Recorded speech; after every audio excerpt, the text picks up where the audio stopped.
And we are live. This is your man HRap coming at you live and direct. This is the End of the Bench podcast brought to you by Built for This Network. Thank you for tuning in. As usual, I'm about to go in. I got a whole lot to talk about this weekend. I have a full docket of things that I want to talk about. First and foremost, you know how I start each and every show. I acknowledge my ancestors because I send up blessings and I send up respect. Sorry, I've said that 10,000 times and get it wrong every time. I send up respect to them and they send down blessings and protection to me. It is going to be another pleasure. It's going to be another blast. We're going to have a good time. And as every week, I have to do this. I have to acknowledge those people who they are the reason I'm here. Everybody connected to the Whitmore family, Pollard family, Bader family, Turner family, Duncan, Lee Gomes, Battle, Cotton, Chris Lansdowne, and the Williams clan. That is me, my mother, my father, my brothers, and my sisters. We are the Williams clan. We are in the building.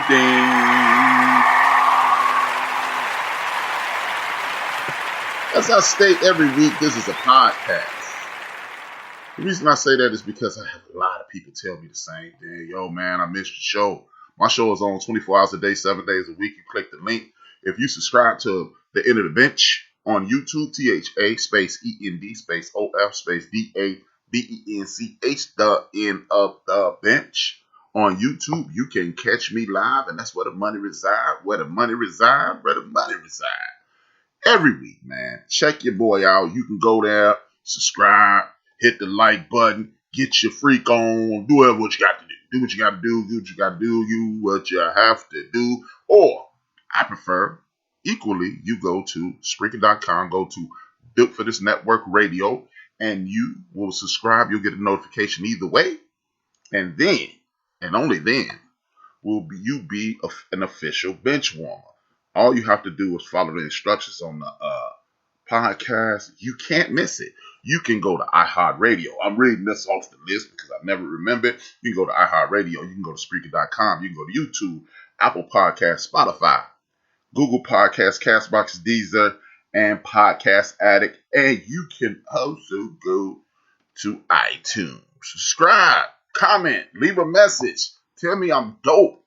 Understand this is where the money resides. Where the money resides. That's what's up. Thank you. You're far too kind. I got my man DJ Mad Knox in the chat room. He representing Built for This Network. Holla at your boy. I got J Ron over on the Spreaker.com side. Salute. It's going to be an interesting week. We have NCAA information. We got tennis information. J Ron, welcome to the YouTube side of the game. I got NCAA, NFL, NBA, and just random sports information. It is going to be interesting. You know what? This week, I'm going to put people in the show. I'm going to put people in the show. And the reason I'm going to put people in the show, because the show is about the people. I don't have to just talk to my co-host about this. We are going to have conversation, but the people is who we're talking to. And I'm going to start raffling off items. I got people who are sponsors, a word for my sponsors, and they're going to give me items from the places that they own, where the money resides. They're going to show me where the money resides. And there's my Cash App. All you have to do is $, the End of the Bench, THAENDOFDABENCH. This is for production costs. This is for internet service. This is for everything that you see, everything that you like, everything you want to be a part of. That's what that's for. And that's where the money going to reside. I understand that people like to donate to the super chat. Shout out to my man. He know who he is, who shoots shots of money at me on the super chat. But don't do that because they get 45% of what you sent. And that is not where the money resides. So, without further ado, allow me to do what I'm supposed to do. And what I'm supposed to do is entertain you. I have my co-host with the co-host. I got my man Joe from Houston in the building. Welcome aboard, Broseph. Broseph, just do it. What's good, man? How you doing today? I'm good, man. Hey, I'm doing a lot better. As you know, we had some problems here down in Houston, so couldn't do with y'all last week due to some power issues and stuff like that. But hey, we back at it. Yeah, man. Scary situation. We had a show on BS3 Network last night. It is called The Forecast. Me, my man Wilkes, my man Ivan, and the host of the show is a guy by the name of Ben from BS3 Sports. He's the proprietor of the Get Down. I got my girl Moni in the middle. Where she at? She just checked in. Thank you for the Get Down. Thank you for the salutes. Thank you. You're far too kind. We are about to, as you see the new Nike background, just do it. I got the #1 Chief Rocker jersey, Vern. We might have Vern come on tonight, man. We might have Jersey come on tonight, depending on how he feels about it. I'm gonna say some stuff that may be inflammatory to him, and then if he don't like it, he gonna check in. We got Chief Rocker in the building. Thank you for the support. Rocker is going down, and like I said, man. I'm going to start off the NCAA. Once upon a time, not long ago, the sports world was excited at this point of the year. I got my sister Black Swan in the building. Thank you, Black Swan. Thank you for the support. As I was stating, once upon a time, not long ago, we used to be excited at this time of the year. It is what we used to call March Madness. Now that the whole world has gone mad, we've lost a little bit of the flair. I got my man Big Illinois checking in. He'll be in a little later. He's part of the Get Downs. Thank you, Big Illy.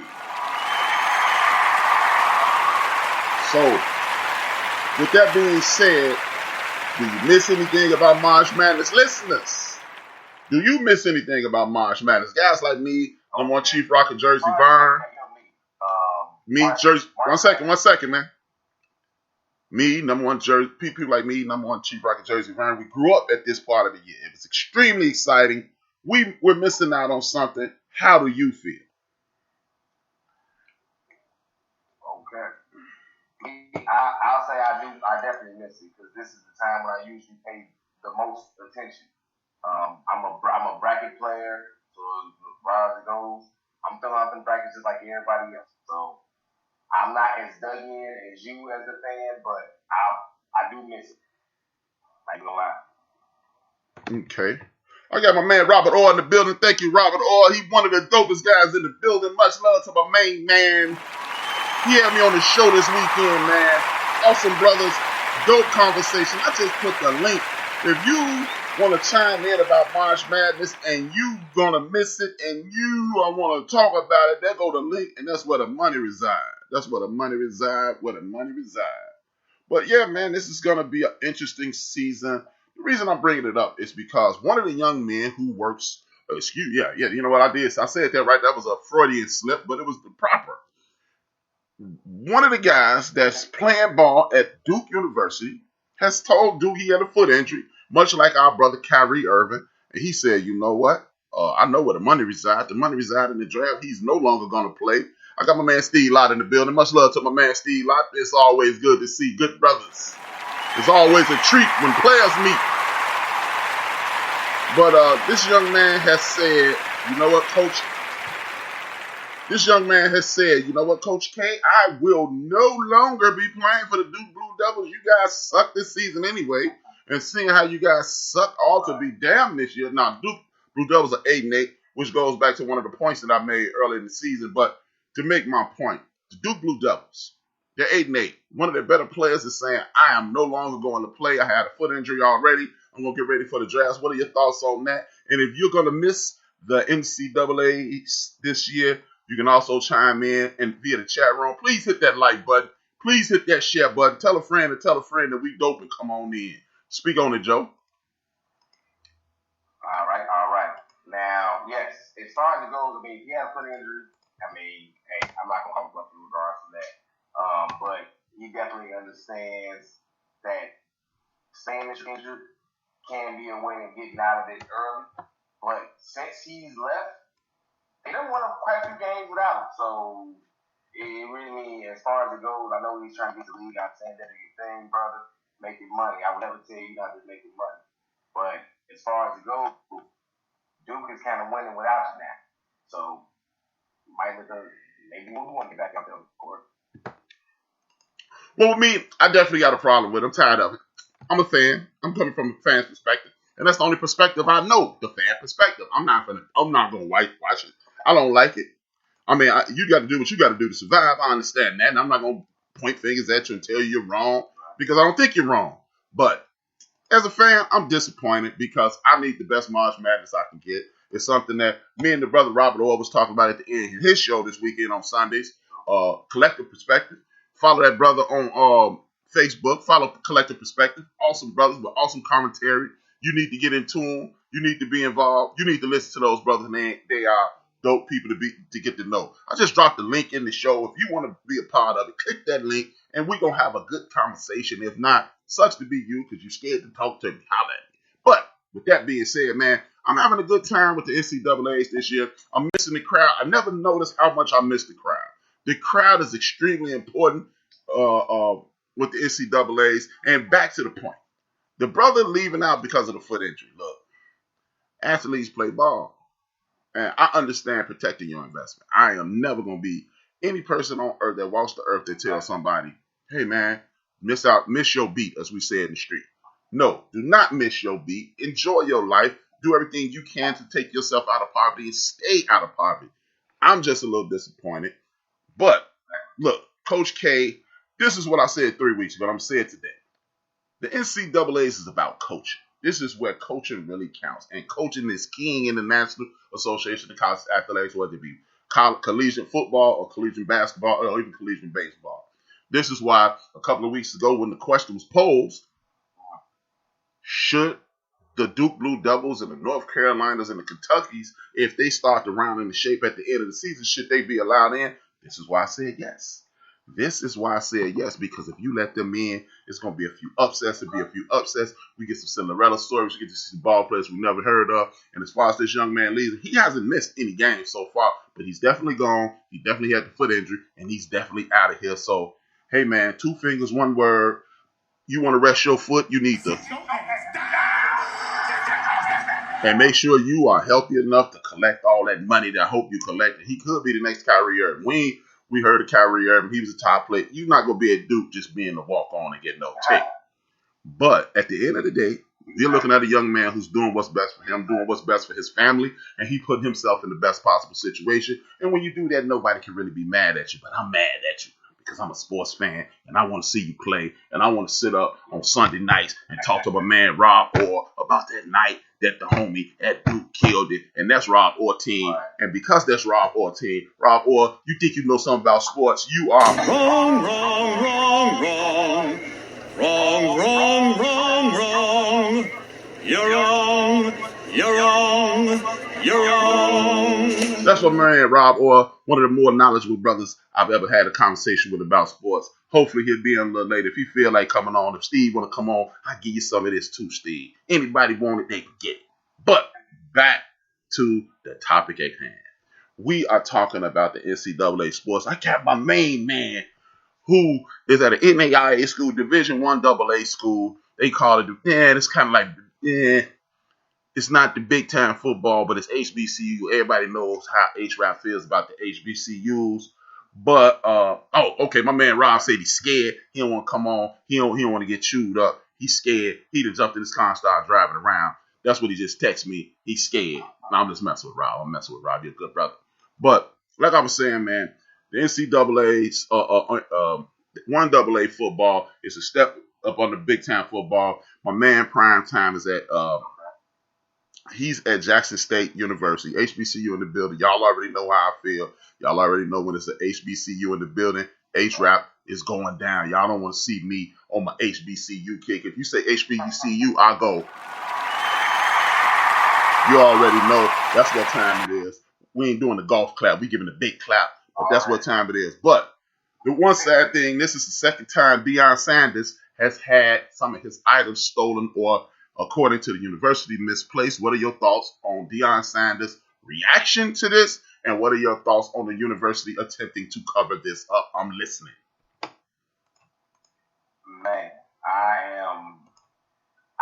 am 100% behind Deion Sanders in regards to the way he felt in regards to betrayal, anger. It comes perfect that we can put in there. But in regards to that, because the fact of the matter is, he is bringing something back. That's it. I mean, as far as the game went, 52-0 is a great showing. It's a great interview, if anything, so that he got the boys in tune, you know what they're doing. But this is the second time it's happened. So at first it was just personal truck. Okay, whole bunch of cars in the parking lot, whatever it may have been. Right. I'll give you that. The second time, this wasn't the players' locker room. This was the coach's locker room, which means you know what you was doing. So I gave you a pass on the first one. I call it random on the first one. But this second time, it's not random. So something. So the fact that you're trying to cover it up through the school's trying to cover it up, something's sexy. And I feel 100% behind him on the way he felt about it. Okay. Well, I mean, with that, I'm looking at that situation.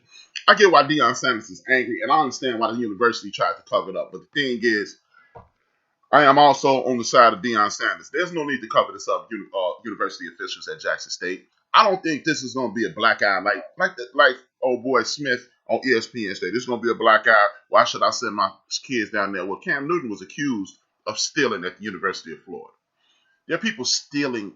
See, this is the problem I have with the perception, with the white-facing media allowing people to project certain things about the black community. The black community is not the only community on the face of the earth that's stealing. The black community is not the only entity that is doing nefarious things. So I'm really sick and tired and sick, and I'm sick of this, and I'm annoyed, and every other superlative that goes along with that. But I have no issue with Prime getting on TV, losing his cool, because I think Prime was using that as a galvanizing rally call. When you call people out on their BS, flat out, just call people out on their BS, at that point, and then in that instance, people have the opportunity to straighten up and fly right. And when you straighten up and fly right, potentially you'll get it right. Now, I just put it, shout out to my man RC and my homie D Great in the Spreaker.com chat room. Holla at your boy.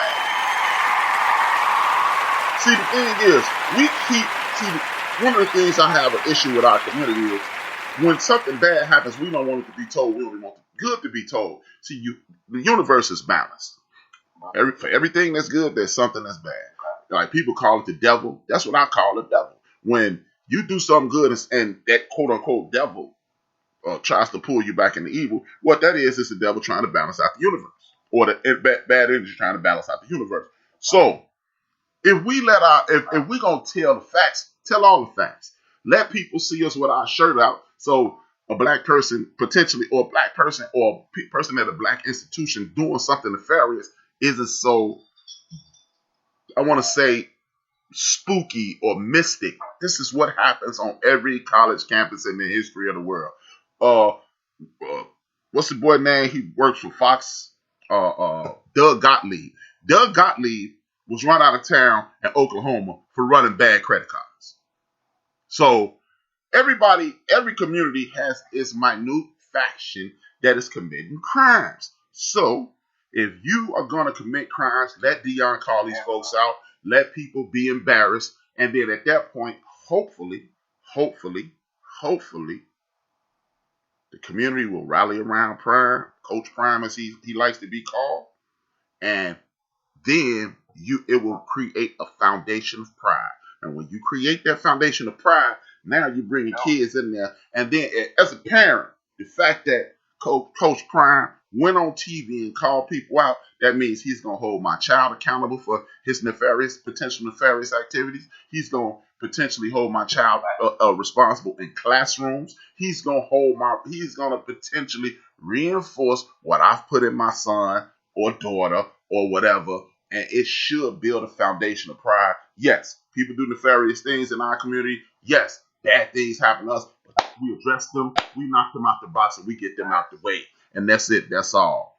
And I ain't really tripping, but you got people like Smith, and you got people like other people who acted a fool, and oh man, you should have let this slide, and why y'all tripping? This is this, and it's embarrassing us. Criminal activity does not embarrass me because I understand that less than 5% of our community participates in criminality. If only less than 5% of our community participates in criminality, that means the rest of us are busting our ass and busting our humps and doing everything we can to be the best people possible. So do your thing. Hey, is it a criminal element in the black community? Yes, it is. Is it a criminal in the Jewish community? Yes, it is. In the white community, all spectrums of the white community, Greek, Italian, Irish, German, Polish, so forth, all the Slavics, yes. So we're not unique. We don't have a patent on crime. We just participate in crime for whatever they want to do. Whatever you want to draw this up, you got people that want to highlight our criminality and just act as if the criminality, if we have a patent on it, and we don't, and we're not going to do it.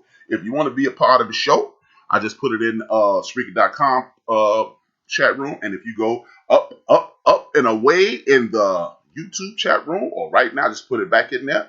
You can be a part of the show as well. Holla at your boy. This is Built for This Network. I am HRap. This is the End of the Bench podcast. Now, with that being said, we're going to move on over to the major league level. Fernando Tatis Jr. played 140 games. He's not eligible for arbitration.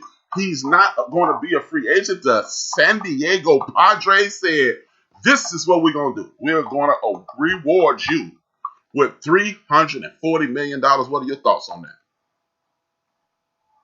Oh, before you say something, we got a guest. I got my main man in the building, Rob Orr. He's smiling. He got 45 teeth in his mouth. What's up, Rob? What's up, Doc? How you doing, man? What's your buddy name, too, man? That's Joe from Houston, man. Joe, what's up, man? How you doing? Yeah, man, you heard? Hey, you heard this guy called me scared? He called me scared, man. Brian made me pull over. I pulled over, and I can't curse because I'm in front of a church. You know what I'm saying? Rob Orr, talk to me, man. Man, what's good, man? First of all, we had this conversation the other day about the NCAA. You asked me my favorite team, and I said UNLV in this sense. And they was the most exciting team that I had ever seen, right? The running Rebels. When they had we renamed the squad. George Ackles, David Butler, that was Greg Anthony, Stacey Ogden. You know, they had that Anderson Hunt. And so they beat my favorite team. Yeah. That's what made me start. They beat Duke. Yeah. They beat them down. Huh? They beat them down. Let's get it right. They beat them down. Yeah, they beat them down. So I've been getting a lot of flack for being a Duke fan through the years, and I realized that really I was a Coach K fan. I'm a Coach K fan based off his organization and the way he developed men. Like, this is one of the things. Now, this ain't no popular comment coming from, like, people who into sports, like, you're a Duke fan. Why? And I feel like they always give Duke a hard time for, players getting injured. You can go down this laundry list of players that get injured coming out of Duke, and they got labeled as soft, right? But when you look at Duke track record, I'm going all the way back to Johnny Dawkins, Tommy Hamilton, Mark Allery. You know what I'm saying? Allah Abdel Nabi. Abdel Nabi. Yeah. Right? So here's the thing. When you look at their track record, this is why I love Coach K. First of all, they've never been involved with no scandal. And when they was up against Michigan, remember when they go ahead, I'm sorry. No. Keep going. Remember when they was going up against Michigan when the 5-5 was getting down, right? The 5-5, and that was like for you as it almost challenged what type of black man you were to root against the 5-5. You know what I mean? Yeah. But I was a Duke, but one of the things that I can honestly say that I respected about the type of program Duke put together. I mean, he went and got Coach K went and got the good kids from good families, Grant Hills and Jay Williams. Both of their parents was in the household. Michigan and UNLV, all them when it got the with the Jalen Roses and the different thug life. The thug life. Remember Chris Webber got recruited back there. Yes, indeed. He was one of the only ones. So I'm saying all that to say, when you look at Duke's track record, look at how many coaches that they got in the industry. Yes. Billy King, executive. Danny Ferry. So Jay Billis, one of the best sports college basketball commentators out there. So I'm a fan of Duke from the manhood Coach K put in them. You know he from Chicago. You know he from Chicago. And he from Chicago. Yeah, he from Chicago. So that's all I wanted to get that spiel out because you called me scared. Yeah. My man Brian said I was scared. Rob Orr was scared. I'm glad you ate the spinach. I'm glad you didn't listening. Keep tuning in. My man, 2 fingers, 1 word. If you ain't on top of everything, you on the bottom. Appreciate you, Rob. Keep tuning in, brother. I got my man, #1 Chief Rocker Jersey Vern in the building. What's up, Rocker? Holla at your boy.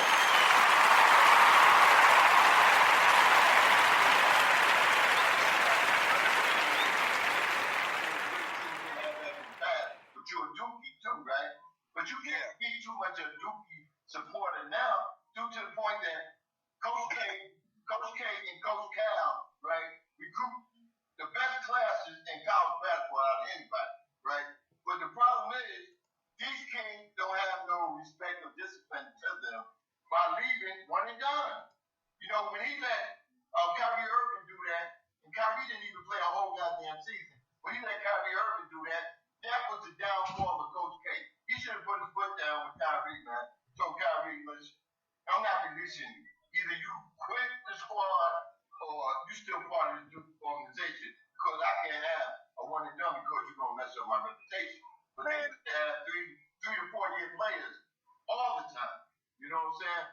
But you getting this face right now. I'm giving you this face. You getting this face. That don't mean nothing, bro. Because it's all true.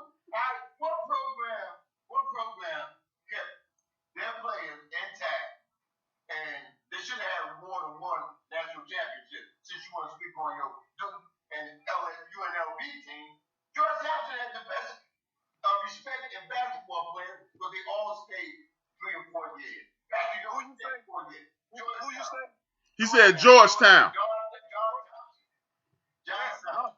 But he didn't get his respect as a black man to me. And he brought kids from out single parent homes, problems, you know what I'm saying? He built them up and they a lot of them became successful NBA players. Some of them all of them with the NBA. It's just that they couldn't finish the job. But John Thompson program is what made me really go there. When John Thompson first took over that job, he had Eric Sleepy Boy, the Mailman, who else he had there? He had David Wingate. No, they wasn't there yet. This is way back before Wingate called them games. Oh, you just talking about this when Georgetown started getting on the map. The Sleepy Boy was the man that came and worked that there. They had a guy that worked at the post office that went to school there, Shelton. And that team started creating themselves before John Thompson came in there doing that. What's that? That floor to court press. Full court press. My offense come from my defense, And hey, man, Georgetown was successful for a long time. I just hate that when he left, all these other coaches that came behind him, except for his son. His son was the one national championship, but all these other coaches came and put the program down. But I'm gonna have to refute one thing, Rocker. Right. Everybody respect Big John, man. Everybody, Big John ain't never getting no shade. I mean, at the end of the day, man. The Big East gave him a lot of shade. That's why he. No, but I'm talking about the world. When you say John Thompson, and you say, what's my man? He just transitioned recently, John Chaney.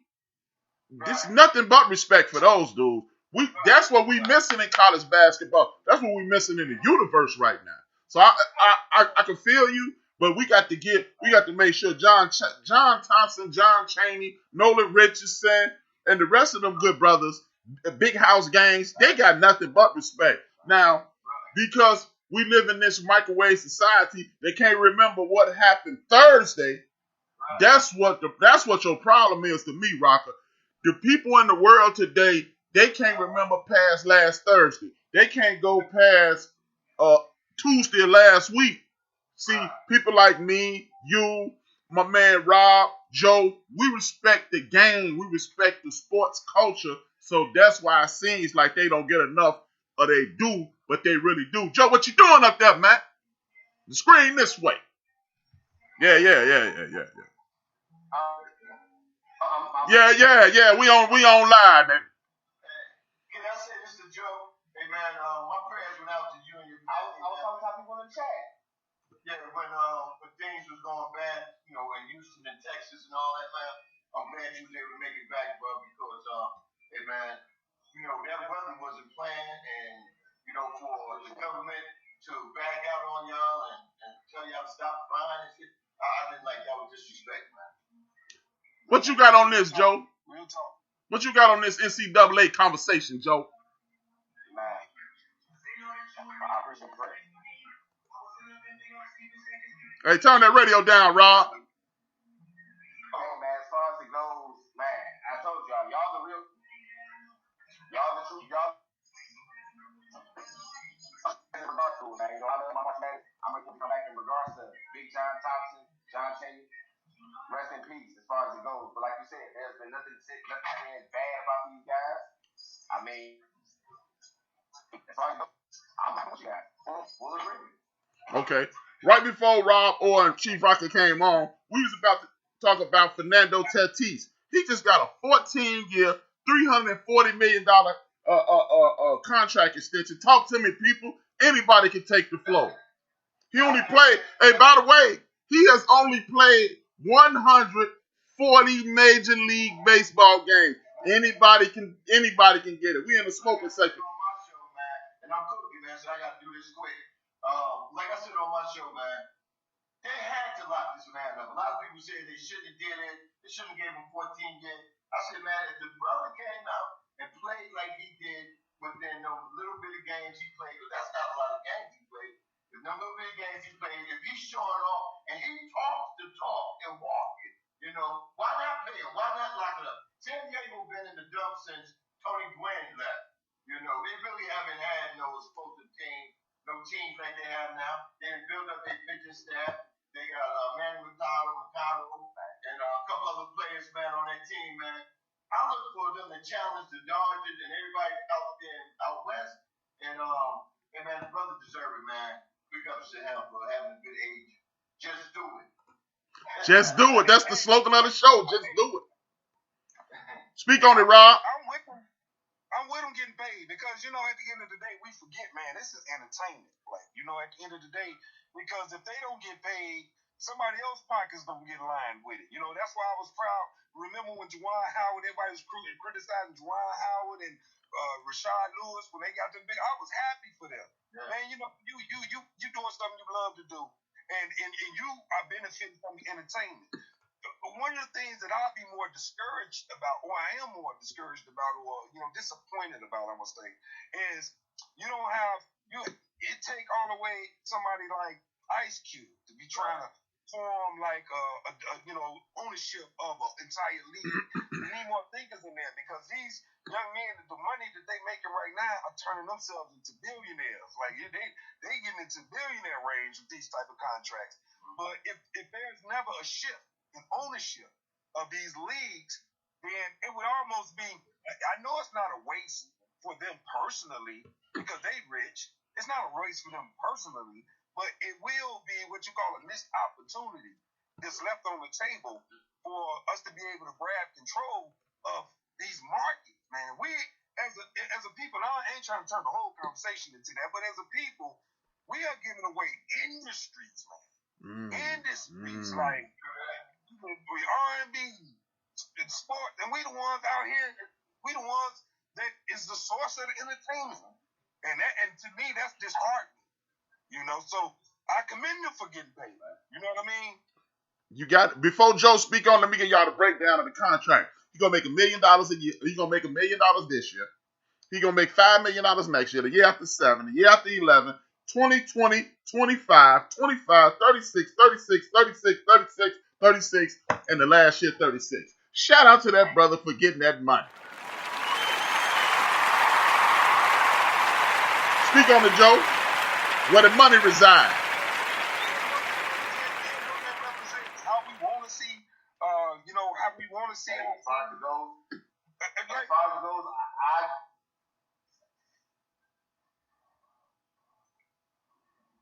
Go ahead, man. I think he got a delay. Nah, he just stopped talking. Oh, as far as it goes, hey, I agree with you, brother. I agree with you. Hey, my man, as far as it goes, hey, we play shortstop, so I'm with him. That was a position I played. Trade, if you watching, come on, hey, give that man his money. As far as it goes, they see the potential in him. Hey, pay for it. It's gonna come to you a couple times. As long as he gets some comments, I don't care where you play, get the contract, be fine. It's 14 years. I'm probably gonna start slipping to by year 10. You got your well worth of it.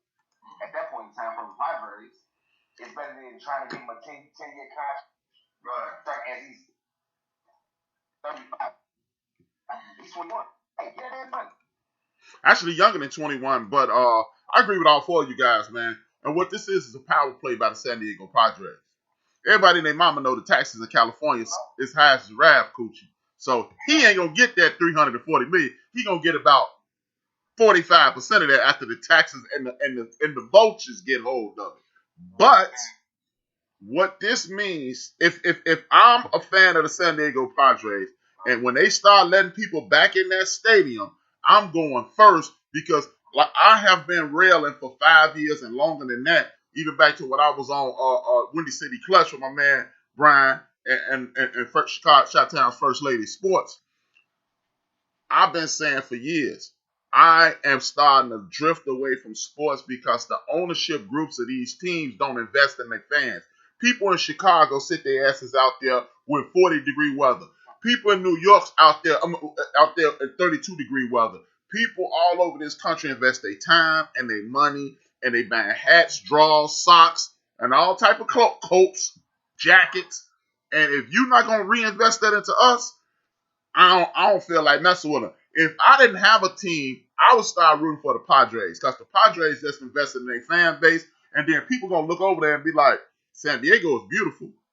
It's got the ocean right there. They got mountains, they got ladies, and I got money. I'm in. And shout out to the San Diego Padres for doing that. Hey, Trap, I'm glad you mentioned that. I'm gonna say this, I'm gonna have to leave y'all fellas, man. Y'all be having a good show. I'll be having my hands on. But I'm glad you said that because George Steinberg used to always say, whenever you go over the luxury tax, them big market teams or teams that go luxury tax, gotta play all these teams that ain't making no money. They gotta pay them. And then George Steinberg said, don't get mad at me because I spend money to try to get the best players.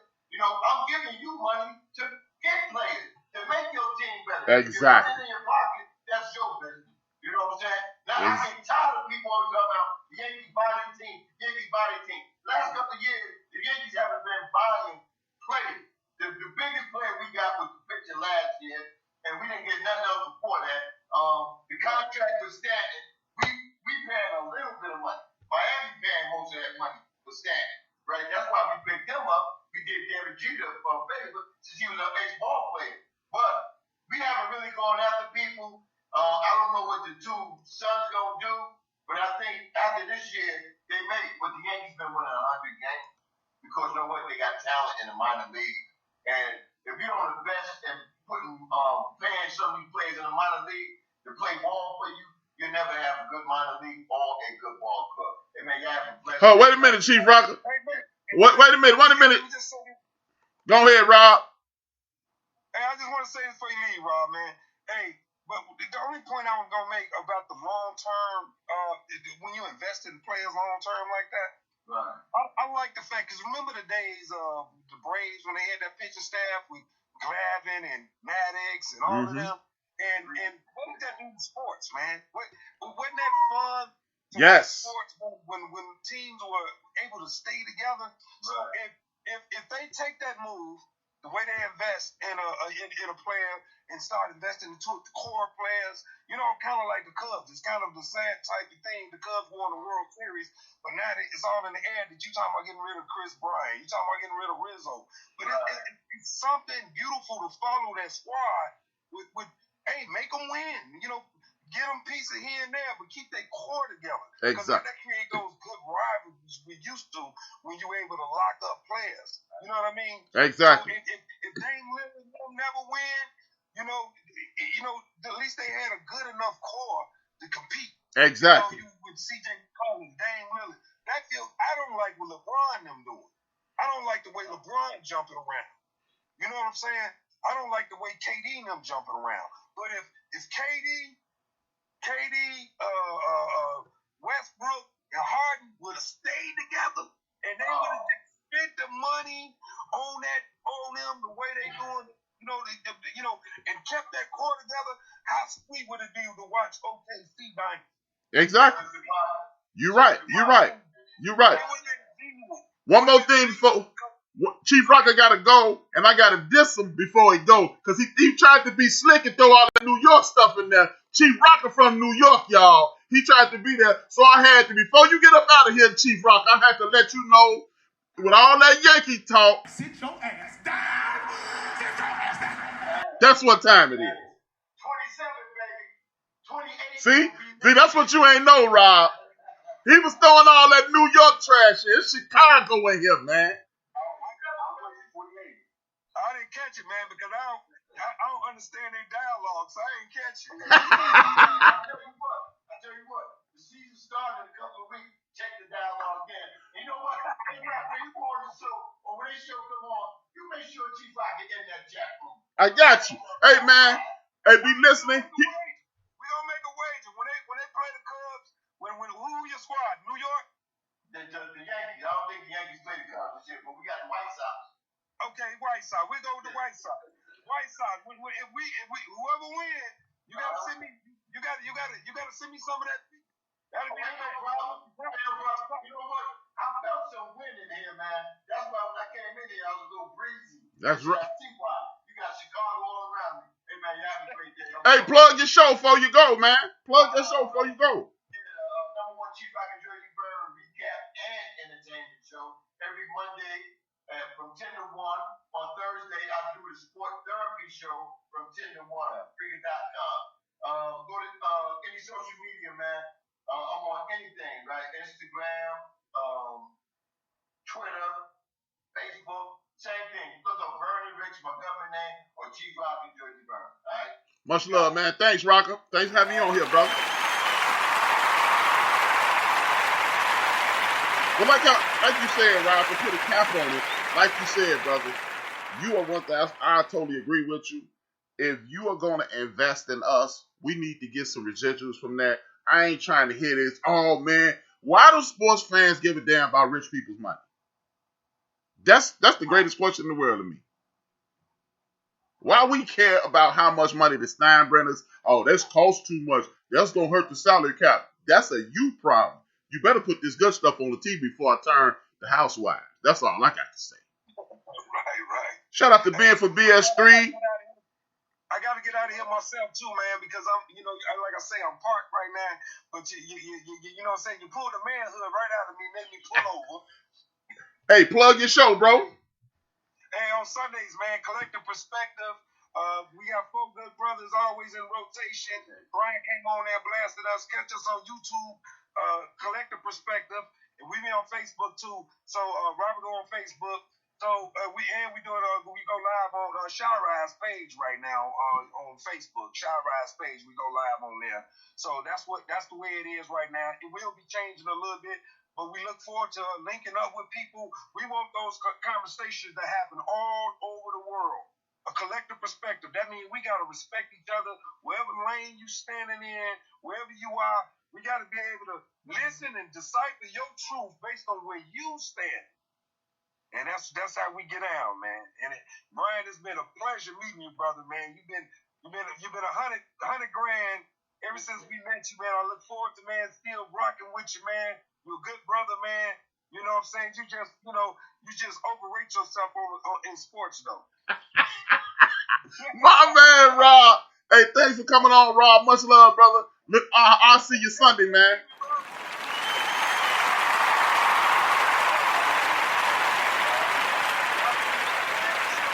You too, brother. You too. I got my man D Gray stepping up in the place. I got my man Kirby Alexander stepping in the place. And I got my partner from Forecast, the host from Forecast, Ben for Beale Street and Entertainment, Sports Entertainment. Holla at your boy.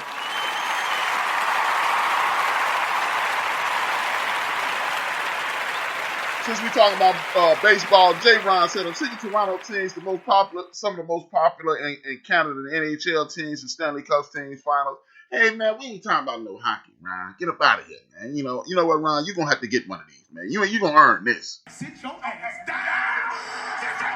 Get up out of here with that hockey, man.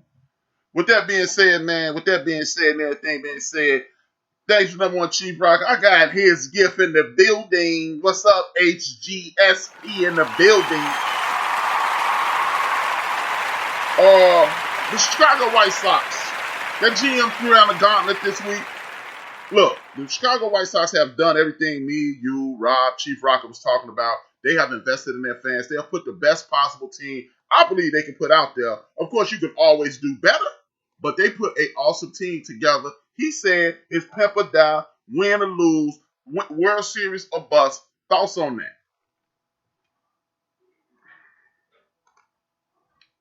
Hey, I love the mindset. This is everything that comes from the team. You said they put lessons. They got some B's and some T's. It's a very good one. And you already know collective is probably when we can get together and make something special. So as far as the G was saying, the championship or bust, his mindset is we're gonna play our ass off. As long as they're doing that, we pay some money for them. They should be out there support us. Yeah, I like what he did. I'm not a big fan of people who are not on the field, meaning managers and or players making proclamations like that. I ain't mad at them, but I don't really like that because you put undue pressure on the team. And let's say they get real close. Look, as Rob said, as number one Chief Rocker said, we want our teams to compete. If you don't win the World Series, to me, when you're a true sports fan, you want your teams to compete at the highest level. If y'all don't win, of course we want the teams to win. But if you don't win, that's cool too. But make sure, oh man, Albert Bell out there, we gonna try to get Albert Bell. Then you get Albert Bell. If y'all stink with Albert Bell, as a fan, I got to respect that. See, again, this is where white-facing mainstream media keep putting it out there. If you don't win no championship, it's a problem. Like Rob said, if the Portland Trail Blazers never win one, you know what they did? They went out and got C.J. McCullough. They went out and got Nurkic. They went out and got they drafted Dame. They went and got Melo. They got the homie from the Cleveland Cavaliers. They getting the pieces. If it don't come together, it ain't the coach's fault. It ain't the player's fault. Sometimes it's just not your time to win. So that's why when they had an argument about who the greatest and who this and who that, or he didn't win no championship, sometimes it's not in the cards for you to win a championship, and other times it is. Shout out to the homie Big Ant for shooting that little donation. He let us know where the money resides, where the money resides. Shout out to the homie Big Ant. What's up, dog? And remember, man, y'all want this internet to stay right. Y'all want these pictures to keep popping up. We brought to you by a bunch of people. That's all I'm going to say. We brought to you by, look at it, we brought to you by the homie Big Chris, Style Guys. Look at him online. Style Guys is one of our supporters. We got Trade Naturals. You want good hair, you want good skin, bath bombs for your lady. Look up on Facebook, Trade Naturals.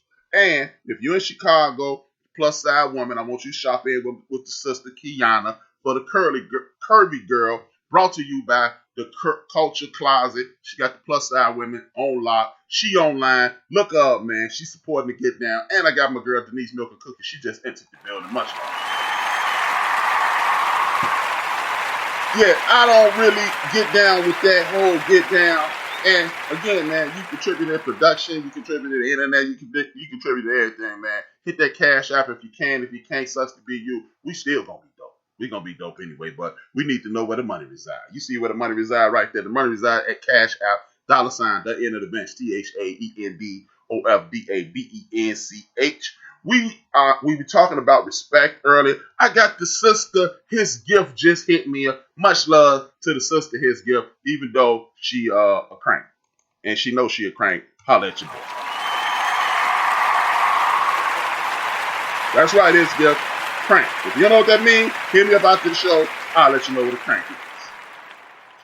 Denise Milk Cookies at the gig, and everybody who listened in the background who chose not to be a full participant in the show. I just like the fact that you're listening, but I do need you to hit that like button, hit that subscribe button, hit that bell so you get notifications every time we go live here on Built for This Network, every time we go live here on the End of the Bench podcast. We in the building. Holla at your boy. Speaking of respect, we have the utmost respect for our sister Serena Williams. She lost in the semifinals of the Australian Open. It is not all time over for her, but the question I ask, is it over? It's not. She's still in the upper echelon of players. She still making it to the quarterfinals, still making it to the semifinals. She is still relevant, but is it over in regards to winning majors for our sister? That would be your cue. Man, I'm never gonna say no because it's Serena. I'm never gonna say no because Serena is still one of the best that's ever done it. Now, as far as how am I doing it, that's where it comes into play because starting, the age is starting to get to her. Her body changed when she had that baby. Granted, she won when she was pregnant. All of that, but now time to change. Might be time you lost to try and walk away. As far as it goes, I know we talked about that way so many times before. As far as it goes, it might be, they walk out gracefully in regards to what you're doing, but hey, she's an athlete. She's probably gonna come back again, so it's not for me to decide for. Well, Chief Rocker said she can still play and made a lot of money, but I don't think she'll win another major title. I am in the Chief Rocker camp. Shout out to Chief Rocker. Thank you for always participating in the support. I'm in the Chief Rocker camp. See, I think this is why I embrace those conversations with like me and Chief Rocker, me and Rob, and other guys that are a little older than y'all, because we had to watch to know the game. And not saying that younger people don't know the game, but it seems that the younger culture, and even people my age get caught up in it, with you don't bet against Tom Brady. Yeah, when you got the best defense in the playoffs, you don't bet against him. Because all he got to do is show up. He ain't making it. Oh, Tom Brady made it, blah, blah, blah. We'll talk about that a little later. And Peyton Manning, he know all the defenses. He's the smartest guy in the world till January when he's throwing nothing. But this ain't a crap on Peyton Manning and Tom Brady show. What it is Serena Williams is 39 years old. Back in the day, you were finished in regards to competing at that supreme level at 32. So Serena got this beat by 6-7 years. Serena 39 years old and she had a baby. People are not taking into perspective the taxing that it puts on your body to push a human being. Your pelvic bone has to crack so a human can come through your womb. That is a mug. I've never had a baby. I've seen two born. Don't look real comfy. So I'm just saying, I think even if she wouldn't have had the baby at age 39 and you playing against 18, 19, 20-year-old people, one thing about sports that will always be the same, it is a game of attrition. If I can last longer than you, I'm going to win if I'm killing it. If I'm supremely talented and you're supremely talented, but I'm 39, you're 39, and I'm 19, you're legitimately old enough to be my mother, more than likely I'm going to beat you. Now, if I got a team around me, if I got Scottie Pippen around me and Dennis Rodman around me and Tony Kukoc around me and all these big-time players around me, then yeah. I can hang around like Jordan and win 6. Tom Brady, you got one of the best defenses in the league. You got some of the best coaches in the league. Yeah, I can do that. But when it's mano a mano, nah, I don't think it's out there. Well, she should retire while still on top because I watch those matches. That's my girl Denise Milk and Cookies. Thank you for the podcast application. And she said the young ones got what she got. Yeah, it's over. I believe it's over. I don't think she should retire. She can still dominate to a point, but as far as dominating at the top of the game, I don't think Serena has it anymore. Big ups to Serena Williams. Hey, if you win one, hey, go ahead win one. Go ahead win one. Prove me wrong. I'm rooting for you either way, but I'm just saying. I remember days when Martina Navratilova, Chris Everett, Steffi Graf, and all those sisters was, at 32, they was fried. They was fried. So Serena's lasted longer than most people. All the injuries plus age and attrition. She's had a glorious career. I'm not saying quit, but I'm just saying it might be. Hey, somebody tell that fat lady she up in 5 minutes. It's up in there. She can still get on streak and make a run. Hey, anything is possible. It ain't like it ain't at 39 years old. I've rarely seen any athletes at 39 years old be on top of their game. LeBron James is slowing down at 36. 18 years in the game. He can't do it like LeBron used to do it. So at that age, I ain't putting a whole lot of faith in nobody who's doing it big time. You know, I'm rooting for her, but hey, this is sports. Age and attrition have Father Time. That's the beautiful thing about Father Time. Father Time don't be like, hey, I'm coming to get you next year. Father Time go, hey, what you doing? Oh, it's over for you. I'm out. And then it's over for you. Father Time, it don't sneak up on you. You fall clean off a cliff. People who don't want to believe it, but hey, Tom Brady is not the Tom Brady that you used to love. Call him calling a spade a spade. I introduced a lot of people to Tom. Yes, D Great. She is 39 years old. RC, the homie RC says Monica Seles is good too. Could remember that until that dude stabbed her in Germany. Ruined her, probably messed with her psyche. Monica Seles. But again, at age 32, I bet you if Monica Seles wouldn't have got stabbed, at age 32, she'd have been out the game too. Serena Williams lasted to age 39. She was pregnant when she won her last. Ain't no arguably. The argument is she the greatest tennis player ever? She's clearly the best woman player ever. The argument is the greatest tennis player ever. Now, what she can do is do what Rafa Nadal and what's his name? I can't think his the pretty boy who hang out with Tiger Woods. You can do what he do and only play the Masters, only play the big tournaments, and then she might be able to pull it. But see, that ain't what Serena on. Serena on kicking ass, taking names every week. So big up. So Roger Federer, that's what I'm talking about. Federer only played the big tournaments. So yeah, you ain't got that attrition, that wear and tear on your body. So if you only gonna play the big time tournaments, then bam, it's over. But hey, big ups to Serena. I got your back no matter what. I don't care what happens. Now, the next story is a little humorous. Adrian Broner for the first time in 4 years won one. He actually is looking like a boxer again. Big ups to Adrian Broner. The question I have for anybody is Adrian Broner, hearing his statement after the fight and looking at his track record, has Adrian Broner turned the corner and is a new, more mature Adrian Broner, or did he just win, get a big pile of money, and say, and it's the same old thing? Speak on it, Pimp.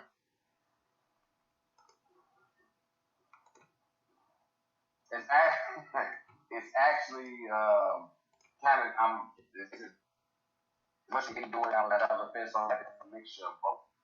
As far as it goes, he done learned his lesson in the past. But he still had that cockiness going in regards to what he thinks he's supposed to be. So he's learning, but he might still dip off the edge soon enough for us. He'll be giving us some other statement, some other crazy statement next week, and we're like, oh, he hasn't learned yet. So it's just real hard to think about it, but As far as I don't think he truly learned his lesson fully. Me personally, I'm address this chat room before I answer. I got Big Illinois saying Serena will win a couple more titles. I think that's what you're thinking. I'm down for the sister, but I don't think so.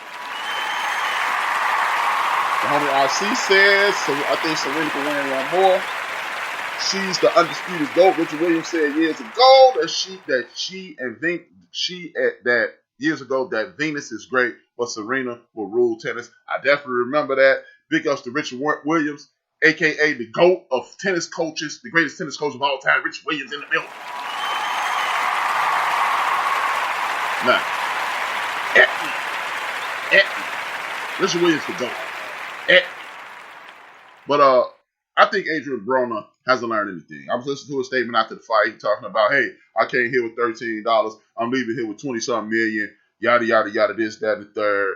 Blah, blah, blah, blah, blah. Look, if you were truly serious about this, Mr. Broner, you wouldn't be making jokes like that. You wouldn't be making a mockery of the game. You had the talent to be an all-time great, but you want to be a rapper. You want to be Roy Jones Jr. You wanted to be this dude. You want to be that dude instead of, see, the beautiful thing about great athletes is this. Great athletes look at what they have in front of them and never look back.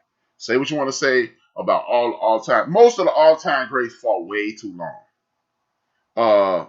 My man Floyd Money Mayweather, Floyd Money Mayweather, in my opinion, did it. But most of the athletes fought way too long. When you fight way too long, you get knocked out. Ray Leonard, Ray Robinson, Hector Camacho, all the great boxers that we've ever seen, they fought too long. But one thing they did do is keep in shape. Everything they knew, everything about my success comes along with this boxing ring.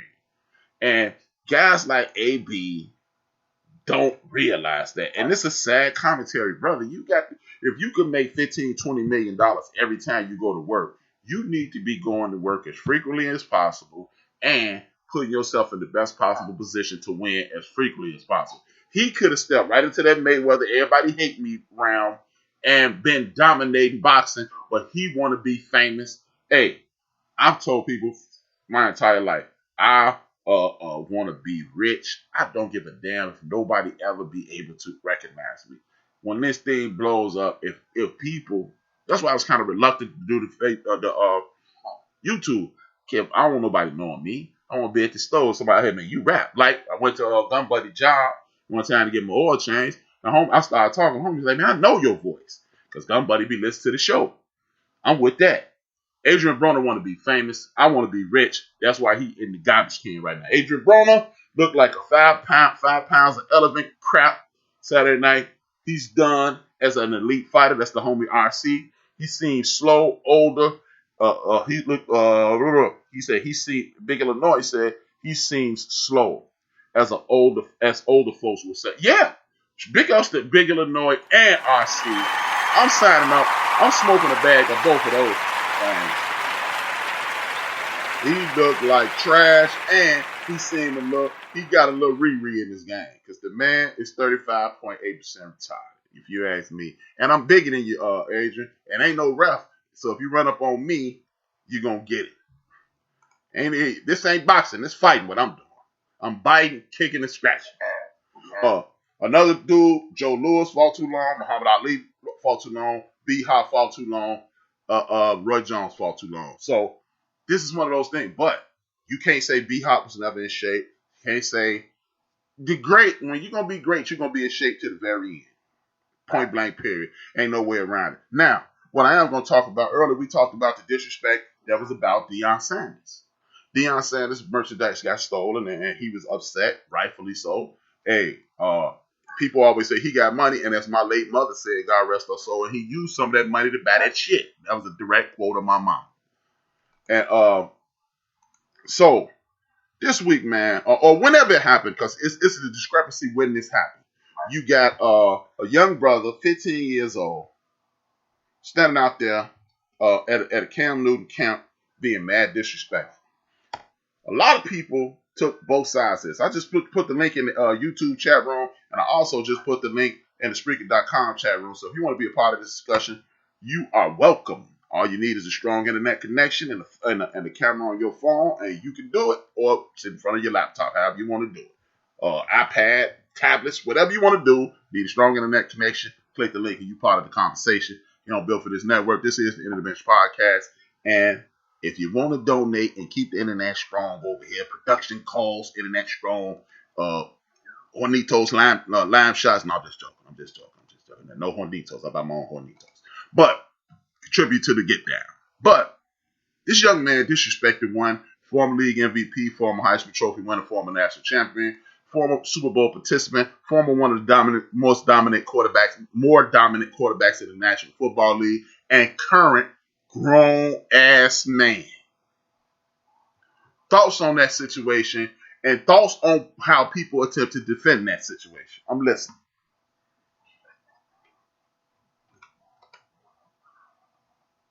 Okay, in regards to this, man, I watched it so many times, decipher everything. Cam was 100% right in regards to, he went back for man, because at first he thought about, first he went, he just responded to it. And then he thought about, where's your parents? Where's your dad? Because that's who I need to be talking to in this regards to this situation. Because at that point, I think you can't have this little boy, the two respectful boys on good. I need to speak to his parents. The little guy just completely disrespectful. You came to this man's camp and you talk trash to him. You trying to get to what he could possibly. You trying to get to what he was or what he is or what he's doing. If anything, you need to be a sponge, reaching out to him and try to get as much information as possible. As far as it goes, Cam should kick that guy out of camp, and he shouldn't be able to be returned. Me personally, I totally agree with you. This was the most disrespectful thing I've seen in a very long time. Big Illinois said he went back and forth. Let me see. He went back and forth until he noticed the cameras. Yeah, I totally agree with you. Yeah, that is exactly what happened. That's fine. My thing is this. This is totally disrespectful. What I took from this is an example of how disrespectful the youth has become in our community as well as in the country. This is the stupidest. This is some of the most poor behavior I've ever witnessed in my life. I couldn't even imagine speaking to an adult like this. I don't give a damn if he's the national champion. I don't give a damn if he's a big time quarterback. All that stuff that I was giving him his props when I announced him as that. I don't care about any of that. This is an adult. You got people like LeVar Arrington. You got people dissing Cam. And then the most disrespectful thing is when somebody said black kids aren't allowed to make a mistake. Hey, bruh. Hey, listeners. Everybody who listens, everybody who's going to listen to this, everybody who clicked the like button, thank you. But if you think that, I think you stupid. Period. Point blank, period. You can hit the not like or whatever. I think you're dumb. Because this isn't a mistake. Disrespect isn't a mistake. You can get your feelings hurt, and that's a mistake. You can get you can do a lot of shit, and it'd be a mistake. But what you have to do is this. You have to have the ability to control yourself at all times. This is the stupidest shit I've ever seen in my life. You are yelling and screaming and disrespecting an adult. And people talking about this shouldn't follow him for the rest of his life. Yes, it should. It should. It should follow him for the rest of his life. You know why? Because it would be a life lesson to everybody around him when you jump out of your body, as they say outside. Since we talking about kids and in the street, you have to pay the price. There is a price to pay for disrespecting somebody. If Kevin Hart couldn't be the host of the Oscars, one of his dreams, because of a joke, if Eddie Murphy had to apologize for Raw 35 years later, everybody besides you gonna learn, don't disrespect your elders. There's no way in hell. I know his parents brought him up better than that. But see, this is that culture in which people don't give a damn about nobody. They don't. It's for the gram. I'm viral. Well, guess what?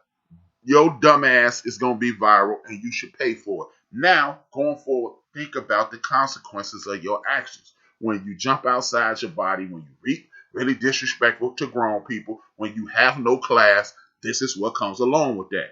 Hey, if anybody disagree, hey man, you are built to disagree. You have the right to disagree. But if that had been my son, or if that would have been me, my parents would have knocked my ass out when I got home. It wouldn't have been up for discussion. I don't care about what nobody think about that. When you stay your ass in a young person's place.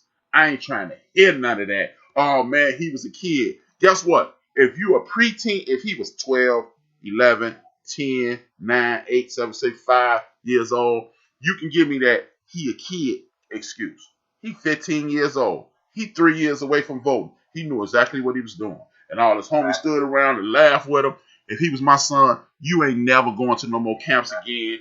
Somebody paid for you to be there, or he let you come free. You ain't never coming in one of my camps again. And people can sit around and talk about, hey man, you got to let him slide. No, you don't. You got to remind him for the rest of his life. I could have been at the Cam Newton camp. I'd have been at some camps with some superstars. And me and Chief Rocker talked about this after his show the other day. When we used to be around celebrities, athletes, and big time people that came to camps, we played a little harder because we wanted him to see I'm out here trying hard. That has been forgotten. That has been lost. These young people think they're entitled to things. And if you think you're entitled to something, you're entitled to speak your mind. But there's consequences that come along with speaking your mind. This coach encourages that kind of behavior. This man is giving money and time to teach these youngsters. But you want to disrespect the man, and for shits and giggles, that's female high school behavior. That comes from a man, Big Illinois. He in the building. Much love. And the homie D-Gray says something, 2 point blank clear. These young people are comfortable when they feel they can talk crap like that to grown folks and show that their household or something is wrong. We give these young men, too much of a pass. Thank you, D-Gray. I feel you, man. I'm not trying to hear none of that. I'm not trying to hear none of that.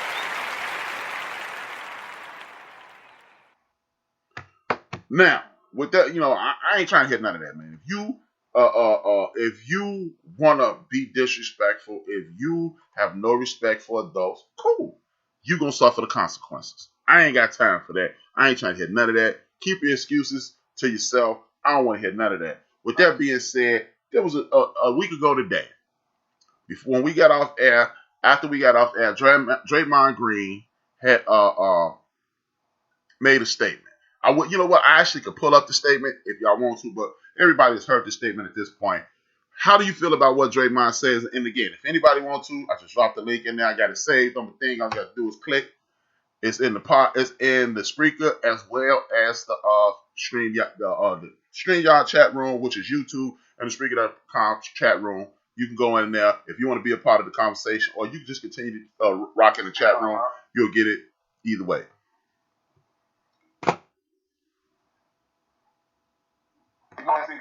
No, go ahead. Go and speak on it. Go. You got it. The floor is yours. You go ahead and speak on it. The floor is yours. As far as it goes, man, I'm not surprised by anything. As far as I'm surprised I'm not surprised by anything that Draymond Green says. As far as it goes, he's very passionate about how he plays the game.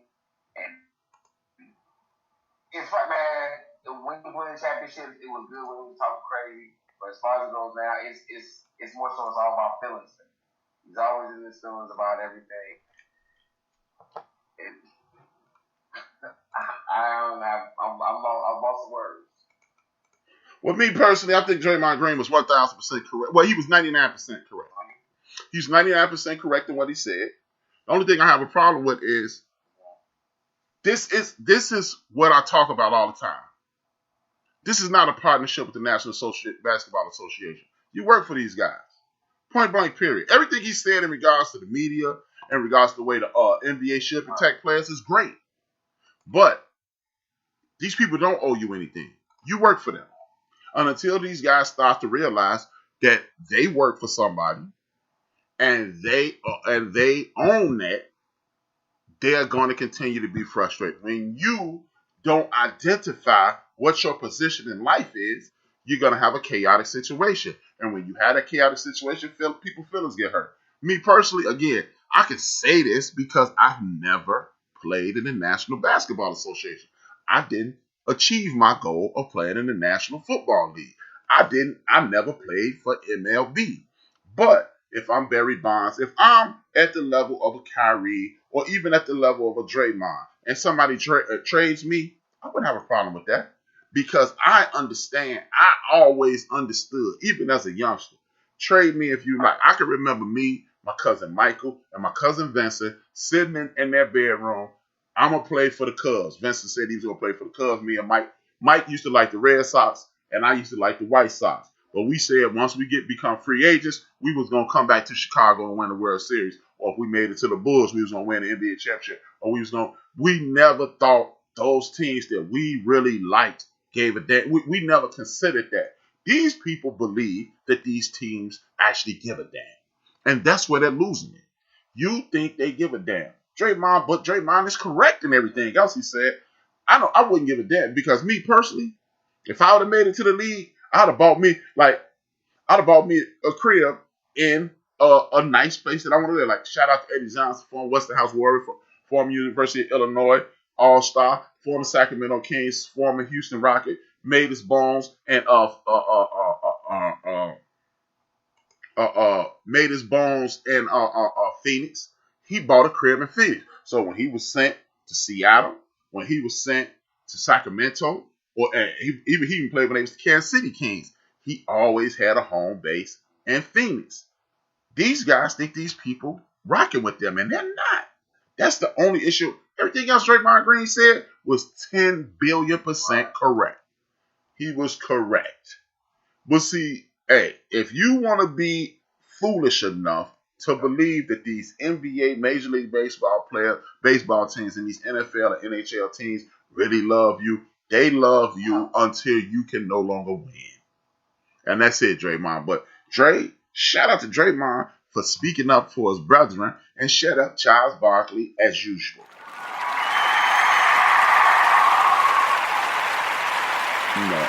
Shut up Charles Barkley as usual. Because if you believe that a person's opinion is tied into winning and losing, not the quality of what they're saying, this just shows the type of jackass that you truly are. And me and Big Illinois talk about guys like Charles Barkley and Jason Whitlock, and it started to become Marcellus Wiley as well. This is part of the problem when you are so bought in to this white-facing media and this construct that people they owe you and you owe them. No, they don't. We don't. No, I'm talking about Draymond and them owe the media something. They don't owe the media anything because just like Tiger Woods did. Look, Magic Johnson and Larry Bird created a whole bunch of jobs. You know, they created those jobs at ESPN, at the Sport News, at Sports Illustrated, at all these news outlets that let people know that created jobs for beat reporters, sideline reporters, and every other kind of reporter that they had. When you got ESPN, the magazine, and ESPN, they hooked these dudes up. Michael Jordan took it to another level, and Kobe Bryant, now LeBron, and then Giannis Antetokounmpo, and whoever else the thing continues. These people are creating jobs. So when you believe you got to kiss these reporters' ass, hey, if the NBA players had any damn sense, or Major League Baseball or NFL players, they'll find a show like The End of the Bench, and they'll call me after the game and talk to me after games. They would talk to somebody that's on my level, and guess what? You'll blow me up, and you get an opportunity to not have it augmented, to not have the BS follow you around. It'll be your thoughts and your thoughts only, and you'll be able to move forward. Mayor Bottoms has issued notice that she don't want everybody to come down. But also, excuse me, let me start from the top of that story. On March 7th, we will have the National Basketball Association prom, so to speak. This is the crown jewel. Outside of the NBA Finals, this is when they draw, in a traditional year, this is when they draw the whole world's eyes. You got the dunk contest, you got the futures game, you got the all-star game, you got three-point shootouts, you got skills competition, you got all these parties, all this gala. It's like the prom of the National Basketball Association. This is what everybody's looking for. It's going to be in Atlanta this year. There's been a lot of controversy around it. Mayor Bottoms has asked people not to come due to the COVID. What are your thoughts on that? How would you handle it? Is she right? I'm listening.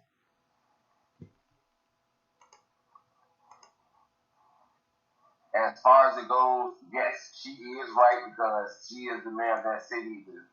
It's hot down there, as we call it. So she just wants to try to take the people. It's fact of the matter is that she's putting it out there, even though we already know that people aren't going to listen. So as far as it goes, she's just trying to say, hey, please listen to me. Even though you may not, you're grown, do whatever you're going to want to do, but please stay away from it. Because we already know what's going on down here. If you come from everywhere, it's going another level. So I'm with her. Are people going to listen? No. But she tried. I think Mayor Bottoms, in regards to health consciousness, she's 100% correct. Hey, her concern is not the National Basketball Association. Her concern is not the fans. And as she clearly stated, this is a made-for-TV event anyway. Look, if people don't want to respect the fact that people shouldn't be out and about, she's asking people to please stay out of my city. Every time I turn around, I hear somebody talk about, I'm going down to the A. I'm going out to California. I'm going here. I'm going down to Miami. Look, you are an American citizen. Right. You have the unalienable right to go wherever the hell you want to. You can do what you want to do and do it as long as you want to. But I'm with Mayor Bottoms. Look, if we want this thing, if you really want this thing to subside, how about trying to play with the rules? Last night on the forecast, me, Wilkes, Ben, and Ivan, Wilkes mentioned that the COVID cases went down with the inclement weather and the horrible conditions down there because you had to stay home for a little while. Maybe, just maybe, all you rights people and you never know people, maybe you should take a cue from that. You know, and this is off the beaten path in regards to that. I'm tired of people being upset at people talking about this COVID conversation. Again, me and number one Chief Rocket Church Vern had a conversation yesterday. People talking about, hey man, I'm sick. You can't tell people what to do or what not to do. We ain't talking about this in no other situation. This is unlike any other situation. This is unlike any other situation unless you're about 115 years old and crystal clear mentally. You've never, as a matter of fact, you would have to be 125 years old because this happened 100 years ago. 100 years ago. So if you're 100 years old, you still wouldn't know. If you're 125 years old, you were 15, 16 years old when this was happening, and here we are. You're old enough to process this. So you have to be 115, 120 years old to actually understand what's happening. That's the last time somebody seen something like this. So when people, we shouldn't be talking about this personal business, you know what? This lets you know. This is why, in my opinion, the world is in a jacked up place. Because people would rather stick their head in the sand and pretend things aren't happening instead of opening up. You know what? If you don't watch the Sports Center at 10 o'clock, it's coming on at 11. The exact same show. You're not even going to miss a word. So watch the news, read something, get involved, get into it, and shut the hell up. Because guess what? I'm from an age when you didn't talk about who you was going to vote for. So just imagine if we wasn't talking about who you was going to vote for. Everybody's favorite politician still be the president. So people need to take their heads out of their asses. Allow people to express themselves. Whether you like it or not like it is not important. Don't nobody care if you're right. Being right. So what? So look, if you're not, don't, and I can't say what I want to say, but I can say about Chief Rock Show, but I can say what I want to say about mine. If you don't want to engage in back and forth conversation with me or my guests or anybody in the chat room, please don't tune in. Because we're here to talk. We're here to have conversation, whether it be about sports or be about this. We're here to have a conversation. The next portion of our conversation is it's the NBA season is 2 months old right now. The NBA season is 2 months old. A whole lot of good things are happening. And one of the surprises, I don't even know if it's a surprise. The Utah Jazz have taken the league by storm. Are they real or are they just hot?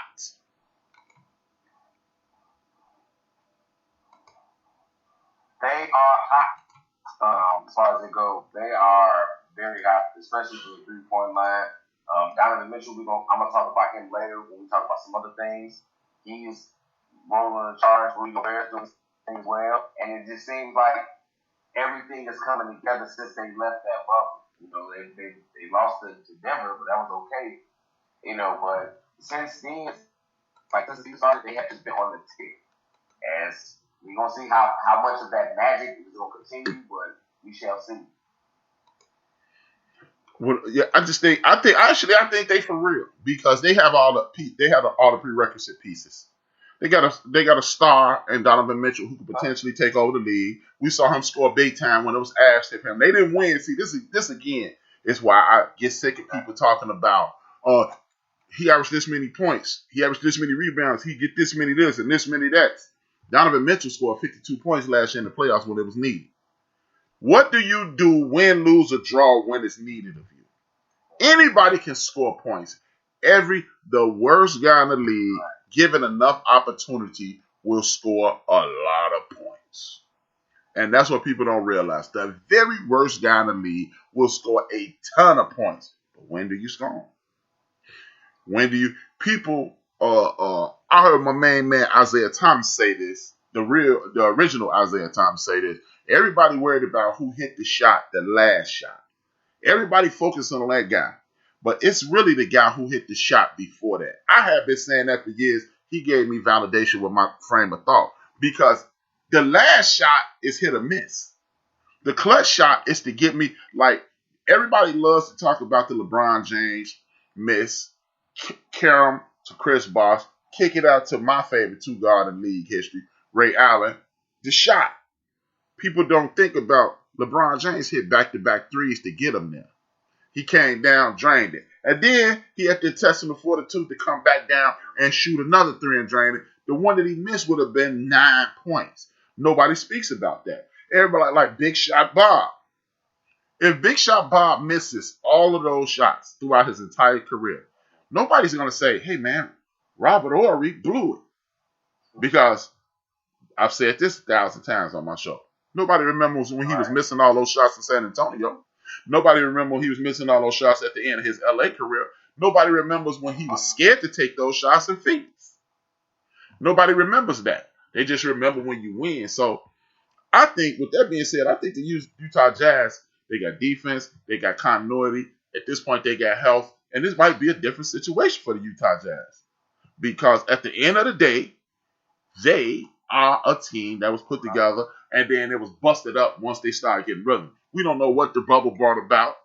That was a unique situation. LeBron James and his teammates are mentally strong enough to get through it. So this is why I go, I like the Jazz. DeMarcus Cousins has been run off the rails in Houston. I haven't heard anything about why. We don't know why. According to them, the professional answer is we're going smaller. What do you think happened, and where do you think he'll end up?